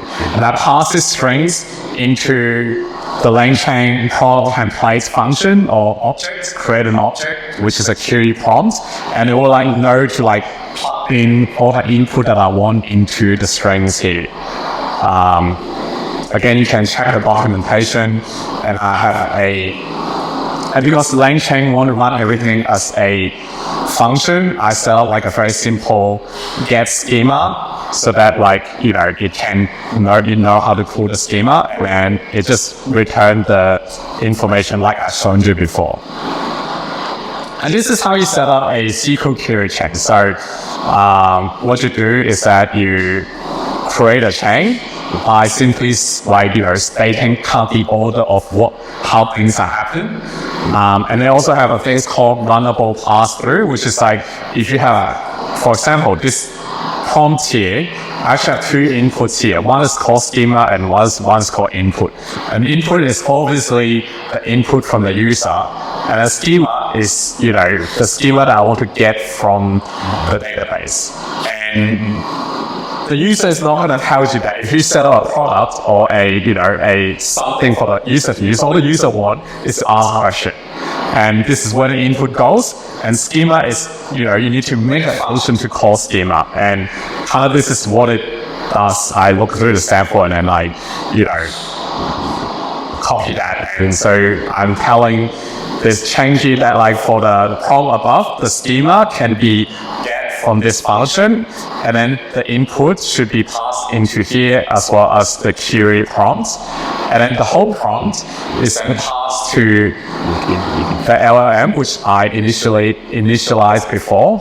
And then the output of the LLM can be passed into a output appraiser that only return the strings of the thing. So this is kind of what a what a lang chain looks like. It's tedious to look at, but then if you kind of work it out, it's relatively straightforward. Any questions so far? So really, you just think of it like, this is a chain of events that is happening. First, I need to call this function here that passes to information to the prompt. The prompt is then passed to the LLM, and the output from the LLM is then passed to this thing here, and then this thing is the output of the chain. So if I create this object, it should just create. And failed around. Oh yeah, that's because I need to run. So you need to run the cron scheme. That we need to run schema here, and then it should run. There. Now, how would you get the thing to actually output? So what you do is to chain.invoke. So that's how you call it. And you pass in the parameters. So because the input here is called input, so I have to specify that my input is this. It's really just you need to match this. Your dictionary need to match what you set up in the prompts. And I want to say, okay, what is the price of Harley Davidson Ultimate 1969 edition, whatever that is. So if I run it, it should return me a query and it should print it out. So there's a bunch of stuff. Like I'll put a SQL query. Select my price from product where product name is this thing here. Seems legit, right? Well, let's have a look. First of all, we can actually look at this. So it's select from a table called product. It does have a product name. It does have my price as MSRP. So it seems like it is selecting all the right thing from the right tables. So now, how would you run this? So as I said before, like you can just set up a function, like all the tools that LangChain has. So now I need to build this function here to pass it to LangChain. And then you also don't want like all the SQL stuff, like let's say, for example, this is actually a chatbot that you're building. You don't want this like SQL stuff to be shown to the client. All you want is to have an answer. So you want another kind of prompt template to get, okay, now given the following user question and corresponding SQL and the result, produce an answer that works with that. And this is what the prompt side, you have the question, which is also called inputs. You have the query, which the previous code just created. You have the result, which you can, call from the database. Then set up a prompt here. And this is sort of an old chain also. You can chain with chain. It's fucking ridiculous, but it works, so whatever. So do another runnable pass-through because I have multiple stuff going on here now. I want to get the query from the previous chain and also want to get the input from the user and then the results from from running queries. So you can see that I'm actually setting the results. So it's like, it takes me like 3 days to just kind of work out the syntax. Is kind of complicated, but the concept is that you can pass things like pipelines, and then, they will just flow through the chain and then like the output to the end. So this is a bit complicated, but everything is passed into the prompts, and the prompt is passed into the LLM that I set up before, and then it passed to the parser, which only return me the strings. So let's run this, and this setup. Now let's ask the same question again. What is the price of the Harley-Davidson ultimate chopper? And I'll go to everything. You don't see any SQL query or anything. It just answers you. The price of this is $48.81, and that is the results from what we ran before. Actually, we didn't run this, so let's try this. Let's run this SQL query from one of the Control C from here. Actually, you can always see this Harley-Davidson or whatever. Let's test my db.run. Wow, what the hell? Does anyone know the cherry? Let's select.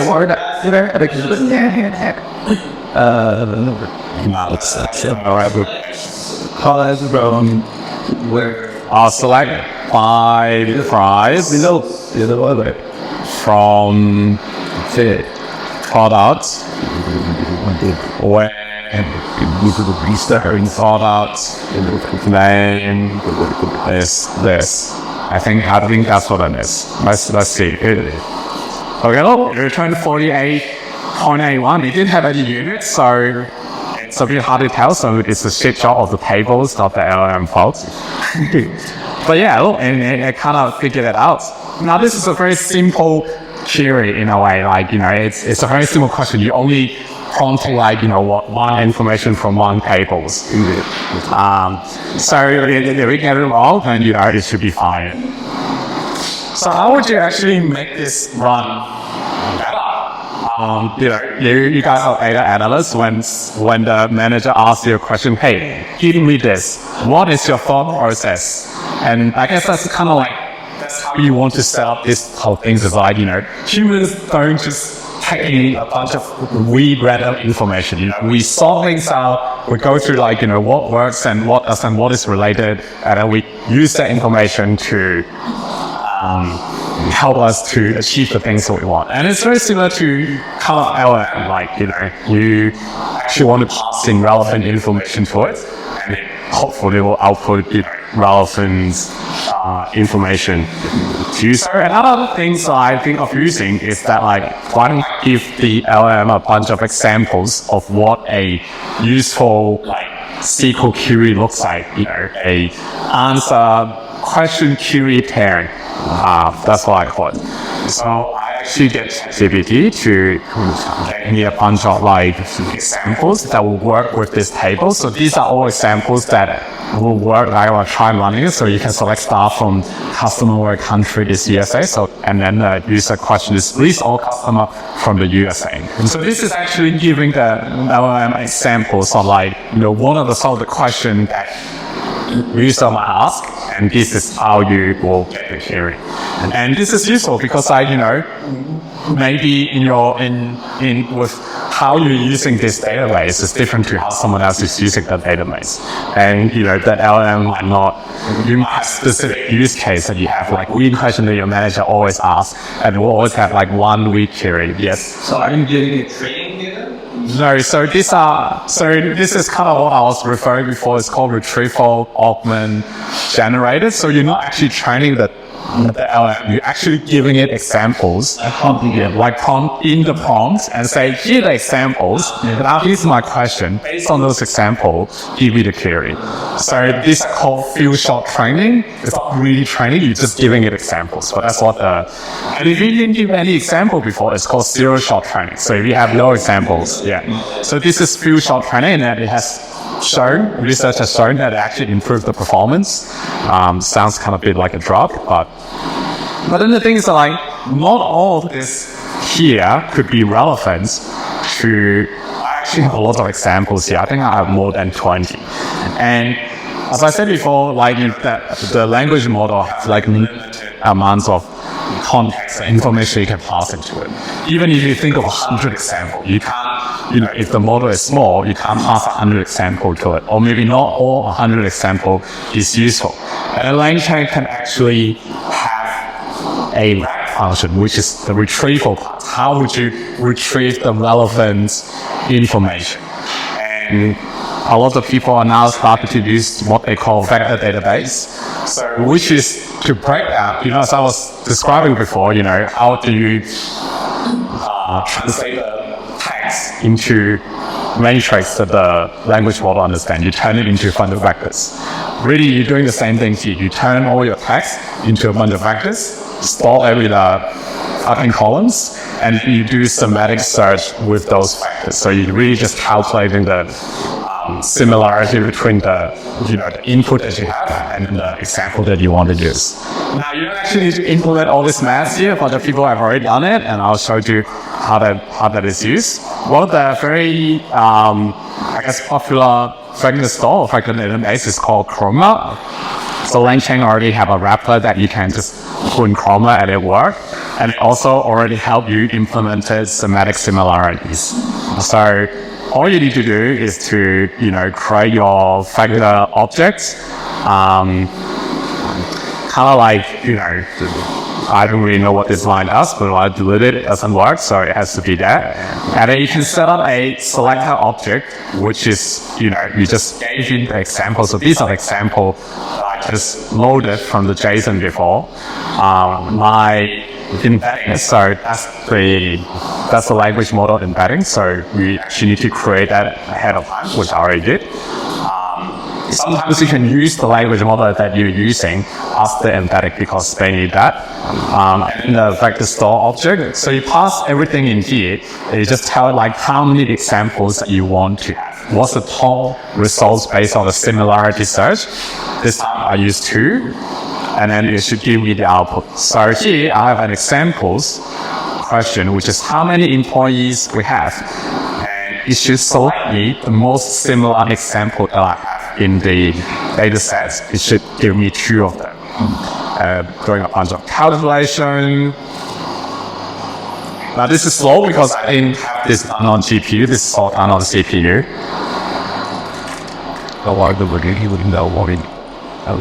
And after the question, it gave me 2 examples that I think is the most similar to the question that I have, which is what is the price of the 1968 Ford Mustang, and get the detail of the employee with the employee number 1002. So is that kind of similar? Yeah, it is. It has the employee, so we kind of figured out that it's what it know that employee is relevant. This is simply based on semantic search, so it's nothing really complicated. And it's also maybe it has how many, so it probably think that what is so what is the price? So price and number is kind of similar, so it used that as an example that I thought is similar. So this is not a best search. You can implement your own search function, but this is kind of what the industry uses for unstructured data. If you have structured data, you can implement your own search, and this is you can do it that way. But you can see it's really simple. Everything is already implemented for you. You just need to call it. So now I'm I actually need to turn this into the prompt style that the LLM use. And the LangChain have another prompt template rather than a simple prompt template. It's called chat prompt template. It will get everything into this here, and then I can actually use the selectors and then feed the selector into here and create a new prompt template. So really just chaining, again, it's chaining everything together. I got the relevant example I want. Now I need to put this example into the prompt that I needed to be. So I just run that. And this time I asked it again, okay, how many products are there? And it gave me different one. Look, what is the total number of order? So it's not always the same because it's based on semantic search. I believe that the algorithms could have some randomness in it. So you can influence your own semantic search. It's really about calculating product between two factors, and then you have the highest number is your top template. And now I need to fit this into my query. And what about one tell? also based on, and I actually changed the query from before. So here I said, based on the table schema and relevant information below, write a query. But then at the same time, I added below a number of example of question and corresponding SQL query. And this can actually allow me to stick everything together and create a even better prompt. So here, this is the new prompt that I've created. So based on that, I didn't plug in the tables because that would be too long. And it gave it a bunch of examples that I have selected before and fit it into the format that I would like. So really, a lot of this is actually just about stringing your Python string together into a way that it will work. It's nothing really fancy, but it's tedious, and that's why people make tools to do that. It's very defined more than 15 prompts. Have I defined more than 20 prompts to fit into? Well, I cheated because this model I downloaded is pretty big, so 20 prompts should not be a problem. But this is just a showcase. If you have a smaller model, for example, this might be a way for you to. And the thing is that giving it too much information sometimes is bad. Yeah, you might overload it. They call it the haystack problem. Can a language model find a needle in a haystack? A lot of them is not very good at it, so you don't want to make a big haystack for it to find the needles. That's the analogy that they use.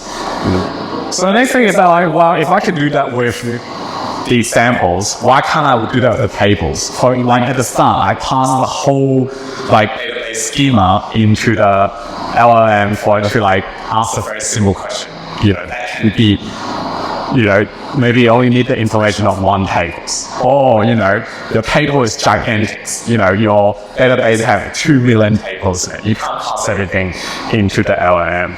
So you can actually use the LLM itself as a search tools, and I'll show you how to do that. So here, I have made a bunch of table description based on the table that I have. So this is a CSV. So it's actually just the table name description. So I have the table name as customer, and I actually want a short description of what this table is. And this will actually help you to, if I gave it information, it's okay, the user asked this question. Now, I don't want to pass everything about the table schema. All I'm going to give it is a short description that human writes or a language model writes. And then go okay, now based on this information, what do you think the relevant information, relevant table is? And just have it to output you the relevant table's name. So this is what I'm doing here. So I'm loading the tables. This is a bunch of helper function that I built. You can see that the table, whoops, what the fuck? Did I change the file names? Table description of CSV. This is right. Because it's not this one, is that? Oh yeah, it actually needs the File my community type right into us. We dare me. Toy. I'm on my I'm sorry. It's it. It's just it.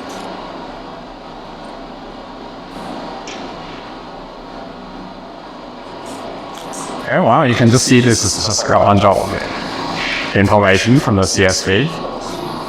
Now here's the prompts. It's return only the name of all the table that might be relevant to the user question using the information in the table description. Table are blank. So this is the template. So I'm going to pass in the table information. Here's the user question. I'll give it the user question. And I say, remember to include all potential relevant tables if you're not sure that they're needed. This is only output the relevant table name and nothing else. So these are, this is what I actually want the LLM to achieve, is to give me the table names you think is relevant to the user, and then with the name, I can actually just use simple programming to retrieve all the table schemas from the table name and then give it to the LLM. So it's like the very simple stuff. I make a select table chain, and this is just like before. So what I have is I run it fast, so it get the table information, so the tables, and then the user input. Pass it into the prompt, pass the prompt into the LLM, and the LLM will output it as a string, and also roll some function that can return the string as a list. Because I don't want a string, I want a list. I want something that I can use program with.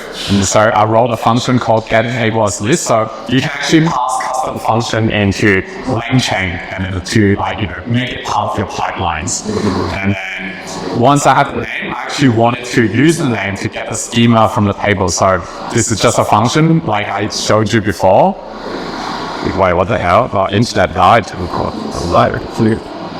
So when they just in me out of nowhere, they came out of the video about when I turn right into the video on. So really, like,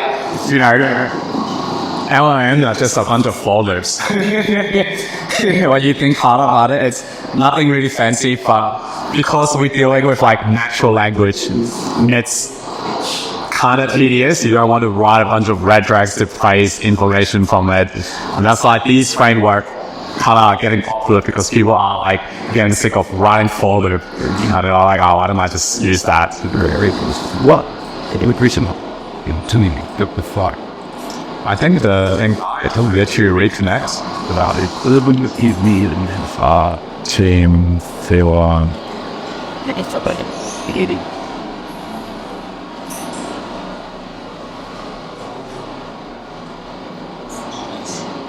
Are you really or why you do the year? Because this is my local computers. So this is my computer at home. I wasn't using this laptop. I'm too. Yeah. You need couple of my house. It's still not connected. It's expired. No internet.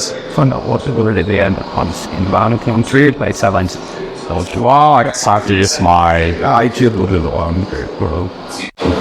Turn on the way to do the bit. Jam talking about it is because I went weekend about the all that heads off that. Let's sleep. The very thing in the opportunities out there. Sort of a developable with 10 and not. Is the total... You cannot go on like, wow, really? No, okay. Did you set up a password? but you need to get the word device in the theater. The world, shut up, see, without them helping for and each of them helping circle. But no internet. Chairman got it all in the morning to ask, but again, they talk about the time, but the time of her helpless health along no death. Which were excellently, they just, Yeah, I don't want to know. yes, God. So when you are with the over the they'll all need hard over that life community out of their heart. That is okay. So to understand, you can add what is going on. That's to that, the next very time. Jab. And take it. I mean, I was the Size you could even win my favorite. Yeah, was. the heels, the fella. He really pick it up down, but the bad though. Either of you remain with. So do you guys have any questions so far that is not related to... So you this is the phase of I won't say you kind of get to the whole schema of all the tables right there. It is like see later about that. It's search. Yeah. You say to you use a few shot policy, would you like policy here, but then you all you like the CSC helmet with like not the first description. So this is I think the largest like operation to the point of view, but out of the lot the day of Like that so much grid to prefer. Yeah. How to narrow out the thing. Yeah. Yeah. I mean, let's think about it. Your boss asks you to like do a find a thing, and you have a bazillion tables. You know what I call like, okay, like I'm gonna look through every single table and see like where they have the relevant roles that will have the things that you might want, right? You probably like ask your like, senior person, go like, hey, what table would be useful for this kind of things? This is kind of what we're doing, is that like, we try to get it to narrow down to the information that we want. So this is another chain that I have selected. This chain specifically asks the LLM to help me to tell me what table is useful for this given prompt. So I read it, and then let's see. So now I'm asking, how many customers with order counts more than 5? And this actually outputted customer and order to be the useful tables. And I wrote a function to actually query the actual relevant table. So actually only fit this table into the SQL queries. So now I have a final chain, which is similar to what I was doing before, right? Like, it's just the same thing. And now chaining everything up together. Everything is all chained. So now I do the same thing again. Now I use the previous chain as one of the functions that I have to return what the proper schema is, pass that schema and the input into the final prompt, which was here. What was the final prompt? That's the hate and recording those then. Yes, this was the final prompt. So it has this and also the few shots that I've created, because this final prompt has the future training function implemented to it. And then you mush everything together, and then you get this. So you can actually write a lot of chains, and you can think of like all those chains are like an individual data pipeline for your language model to process, and then you can like stitch them all together as chain on chain. That's why this is really horrible, because if you don't know what is going on, you get lost very easily. The syntax is not very easy to learn. This is kind of what I'm doing. So I created a chain, and I'm like, wow, how many customers with order counts more than 5? Let's see if it actually do the thing. So now it only it's one slightly faster because it didn't pause as long. It was like, I think it was 0.1 second faster. You can see that it actually knows that need to select stuff from multiple tables. So it needs to select count of customer or number. From it also need to do a sub query where they need to like group them by order more than 5, whatever. This is the full chain. So you don't want the user to be seeing the SQL query. So you want to feed it back to the prompt that I had before and only output a pretty answer. So let's see how many customer with order count more than 5. Return a bunch of things and say there's only one customer with an order count more than 5. So this is kind of like the whole process, that like simple process of what someone would do if they need to create kind of like the most basics LLM setup, like setting up the LLM, chaining them through a prompt, maybe getting relevant information with the vector database, having another LLM to get relevant information for it so they can select the right things and then put everything together. And you were like, well, that's too complicated. Well, actually SQL, like LangChain already have done that, and LangChain actually have a thing called create SQL query chain. And I believe that it done a lot of the things that we were doing before in just one of this. You actually need to go through all the steps that I have. So yeah, let's do you guys want to try to have this to some more complicated questions based on this table? Initial data. Do a selection. You want me to look at stand up beans. So one of the one that I think of was that let's see what it know one, the name of the employee is with job title.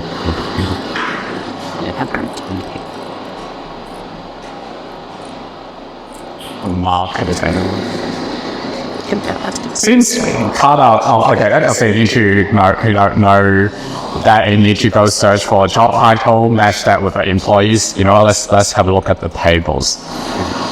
So does employees have all the job titles? No, it does. Actually, it only need one titles. So I guess that's not as complicated as I thought.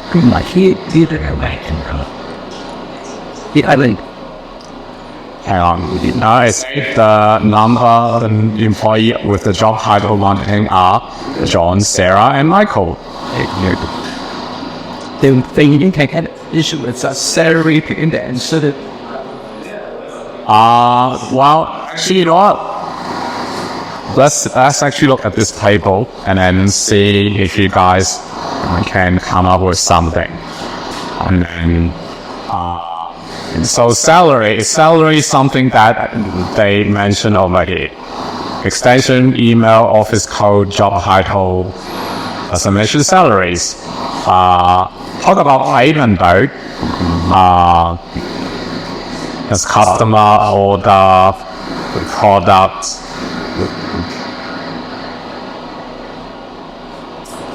I like to see with certain items that's if they're paying more easily to them, they can really see. Oh yeah, sure. Actually, let's try that. Who has the most salary in the company? It's seasonal point.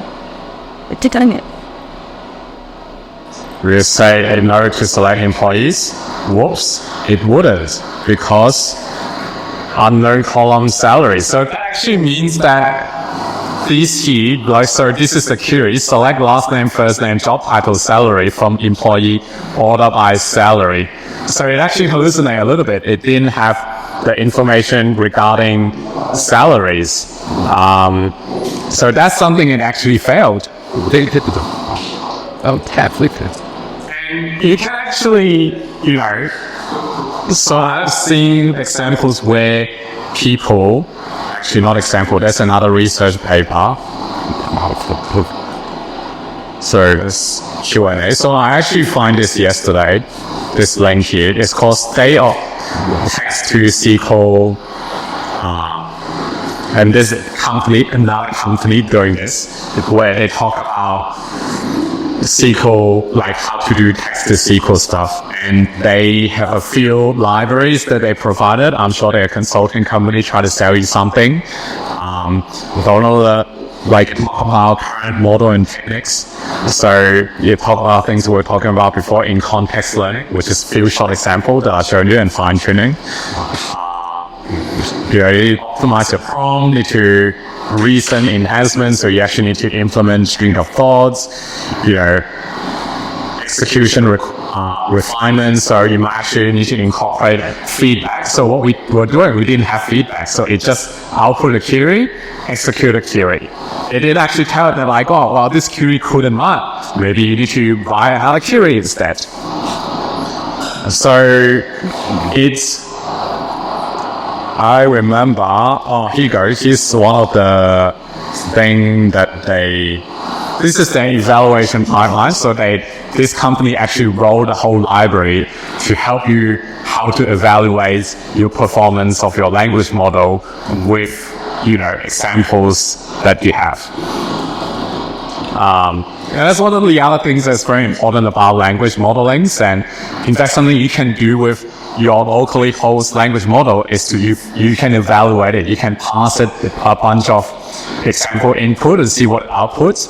Help it, use whatever data science magic that you have to evaluate, how likely this input it actually works. Because if you do that with ChatGPT, even the evaluation costs money. Every API call costs money.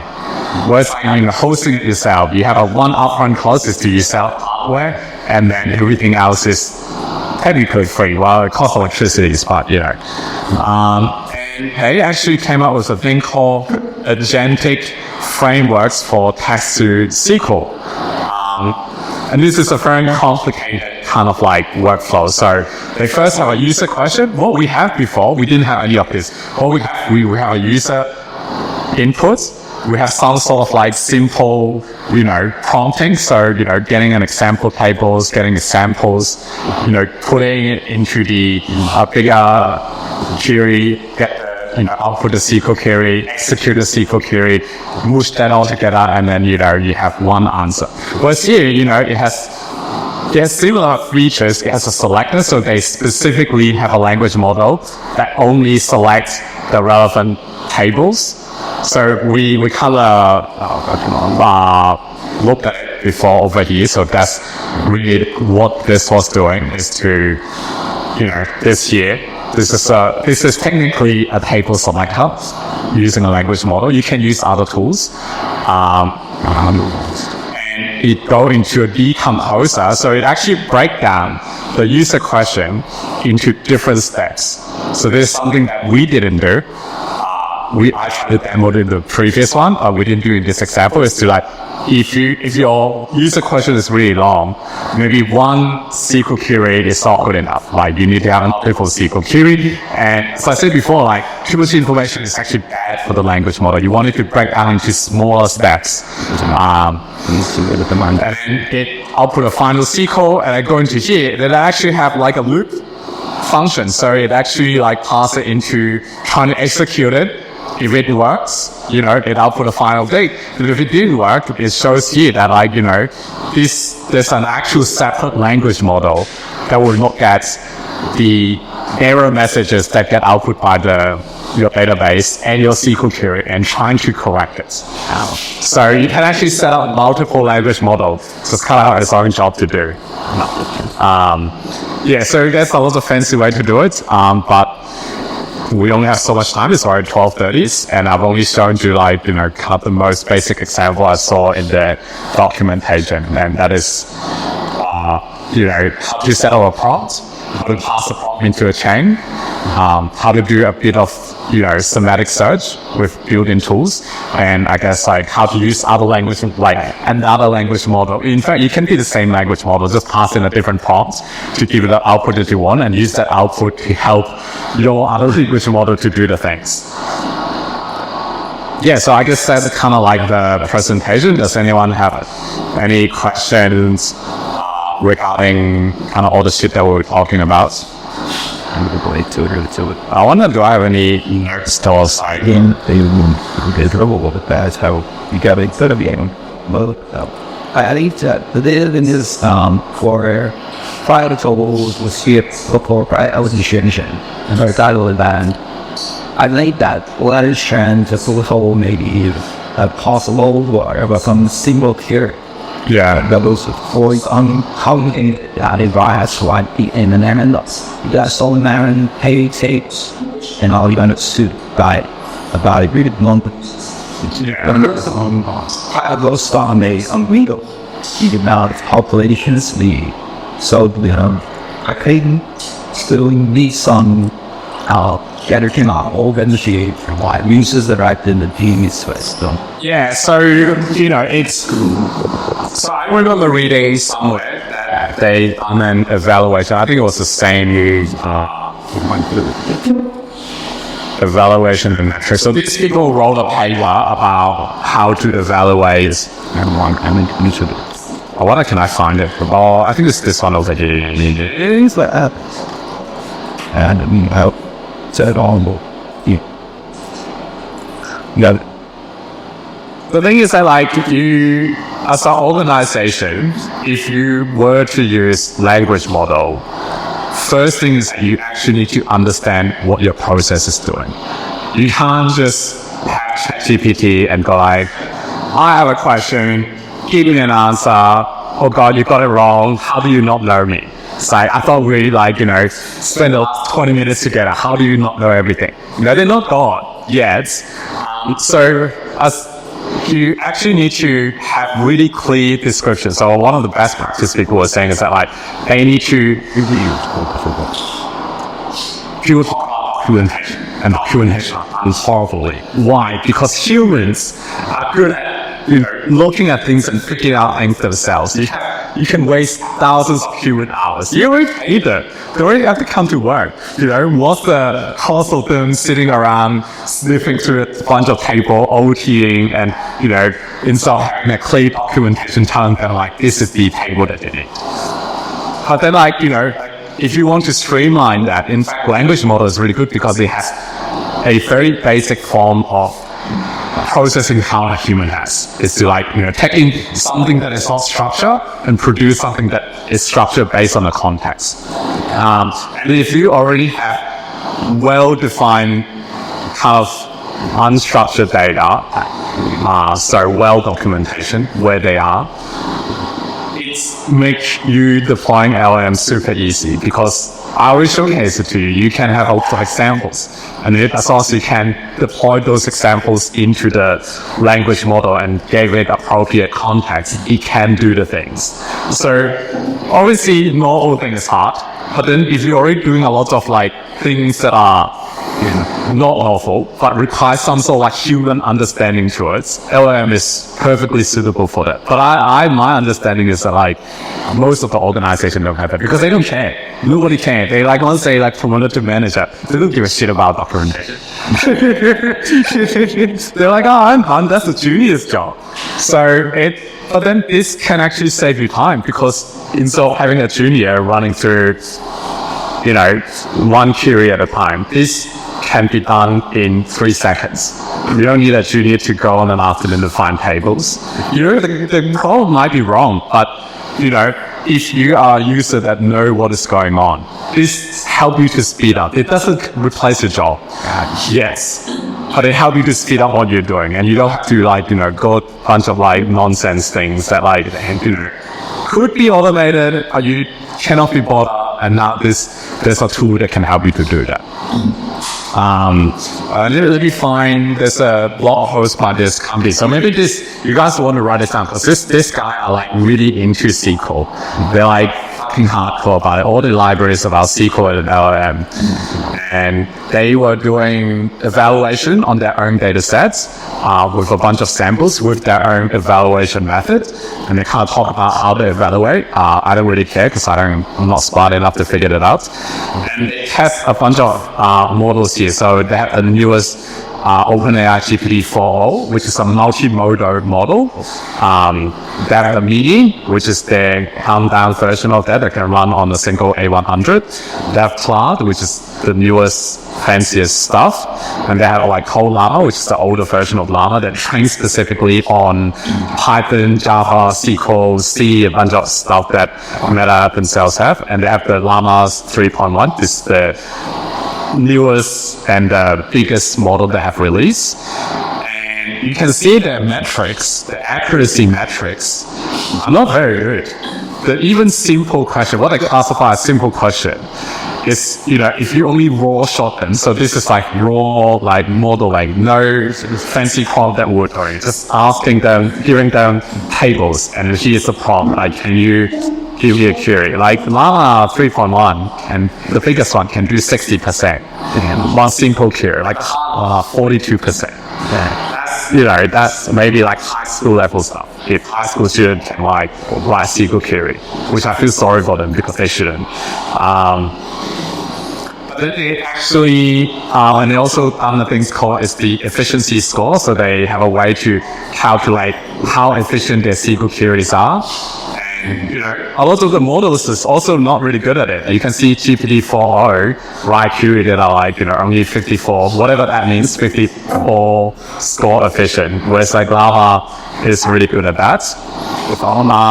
And then they talk about, and then kind of ask about are we there yet? It's can we simply deploy LLM alone to do, a lot of the things that you want to fire an analyst for.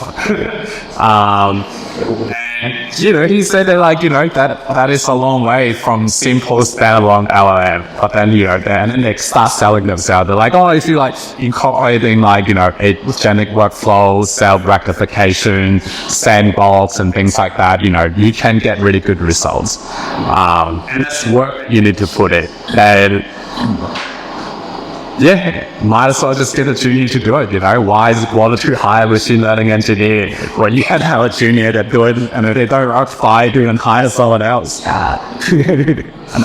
I ask, what were you trying to do with R earlier? So the bulk is, I have a bunch of other stuff set up in here, and I have 5 different Python environments in this single machine. So I don't want to install everything on Python because they might have conflicts of the version. I think LangChain require really latest version. I think they don't have in Python 3.10. They only use Python 3.11. People still about it. Yeah, so this is all run on the Docker image. Get it small when you want to play the funny out. And a lot of the Docker stuff here, you can just download pre-existing image that will already run. My house You can run Docker in Mac, you can run Docker in Windows, you can run Docker in Linux. It doesn't. Yeah, the Docker is just Oh, sorry, this one is a Linux image. So what is Docker? So this one here, the one that I use, so I have 3 separate, I actually have 2 versions of this as well. I have one that is they own, so this image here only set up the Llama server. So this one actually only run the binary that Llama C++ provide, and it only runs that. And one image that only run the Python stuff, so I got the Python. This one is built specifically from the Docker files, but I think it's this one here. So this is the Python image that I run. So I got the Python Slim and I installed a bunch of requirements that I had, and that was it. So this is a very simple environment too. I think most of the official Docker image run on Ubuntu. But if you download Python, if you download Docker and set up Docker properly, once you set up Docker properly, all the Docker images should run, unless they specify otherwise. Some of them might require special GPU drivers. And so NVIDIA so a lot of the NVIDIA image require CUDA driver to be installed. But this setup that I have don't require any CUDA, but I have another one that requires CUDA. So this one doesn't require CUDA, but this one requires CUDA. Yeah, so it's. So I would say learn Docker as well. It's super helpful in terms of because I don't have to reinstall Python 10 times, and then I have another project that's working and break the compatibility of my previous project. So I guess the last thing I should show you is where to download all of these models. They all now host on a place called Hugging Face. And it looks really cute. I don't know why. Hugging, I can't spell Hugging. Hugging.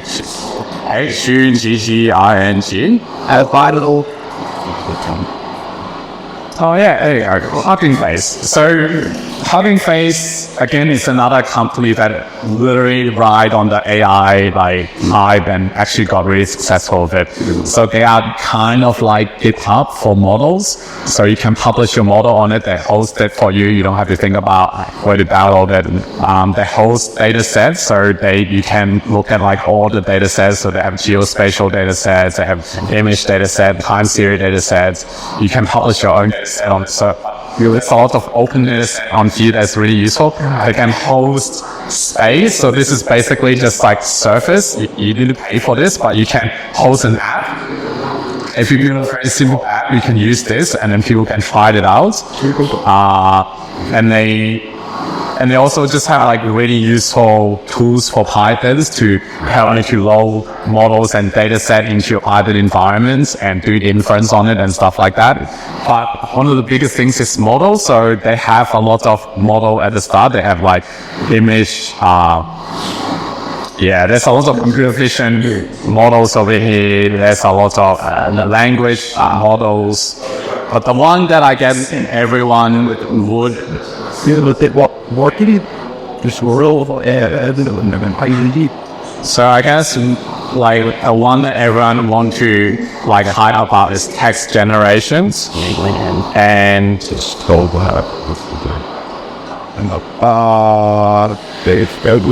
this is kind of what it looks like, you know. Yeah, so so you can go on their website and they kind of talk about like, you know, how can this model be run. I think Llama you need to sign up, it's kind of annoying, and they talk about everything like, you know, how to run it and Hugging Face defaults is to recommend you to use their library to run their inference, which is just basically Transformer and PyTorch. So as long as you have Transformer and PyTorch installed, you can run their pipelines. So Llama C++ is slightly different. But they still host it on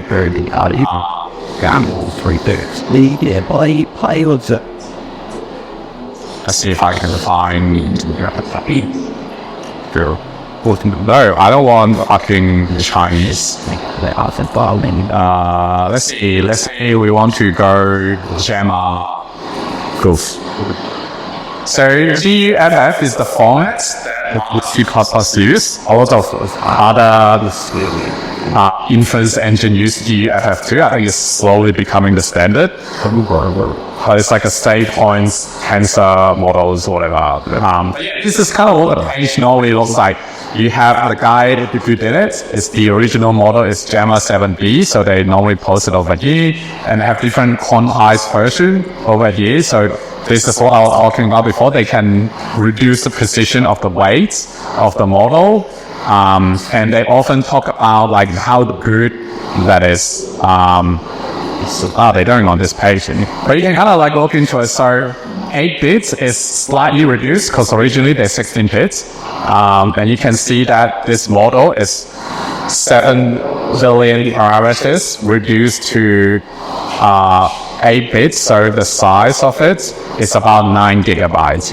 And the rule of thumb is that your VRAM should have 1 or 2 extra gigabytes on top of the model that you want to run. So if you want to run this model in these positions, you should have at least a 12 gig machines. So if you have a GPU, you want it to have a 12 gig VRAM GPU. If you want to run on CPU, you can just run it on RAM. So you need to have at least 12 gig of RAMs. And if you're using a Mac, doesn't matter because Mac uses unified memory. So your RAM is kind of your VRAM. And also like Mac, like especially Apple Silicon is getting really popular with people that want to run this kind of things because they provide really fast memory for the GPU, even though that GPU is not as sophisticated. But like a lot of, you can buy a Mac Studio 192 gig of RAM for like, you know, only 5,000 USD. You can't get it for NVIDIA GPUs. You need to have multiple NVIDIA GPU to achieve that RAM, and I think it's like almost $20,000 of American. Yeah, so these are kind of like the things. And this is like a really fun page. You often just see people posting. So this guy posts a I guess we can screen with him. That's different fine tune. Let's see if I can find a really great one. Also, there's one here. So this one is called Open 2.9.3 Mistral Nemo. So it's based on the newest Mistral model, but it's using the Open data set. So you can actually go and check out what their data set is. They kind of talk about how this data set has improved certain aspect of the model. So they're saying that like this data set have a lot of instruction following, conversation, and coding skill. So if you are using the model in this way, let's say you want to set up like a personal assistant, for example, this will be a really good model to use because it's specialized in, well, at least it's like fine-tuned in a way that is good for this. It's also uncensored, so you can have it to ask things like a lot of models now, especially the one that is published. If you ask about 9/11, it might not answer, it might, who knows. If you ask Xi Jinping, it might answer, it might not, who knows. It's politically correct. So yes, you might want to experiment with some models. Yeah. Cool. I guess that's the talk. It'll be up with the result of the And goodbye. Okay, for sure.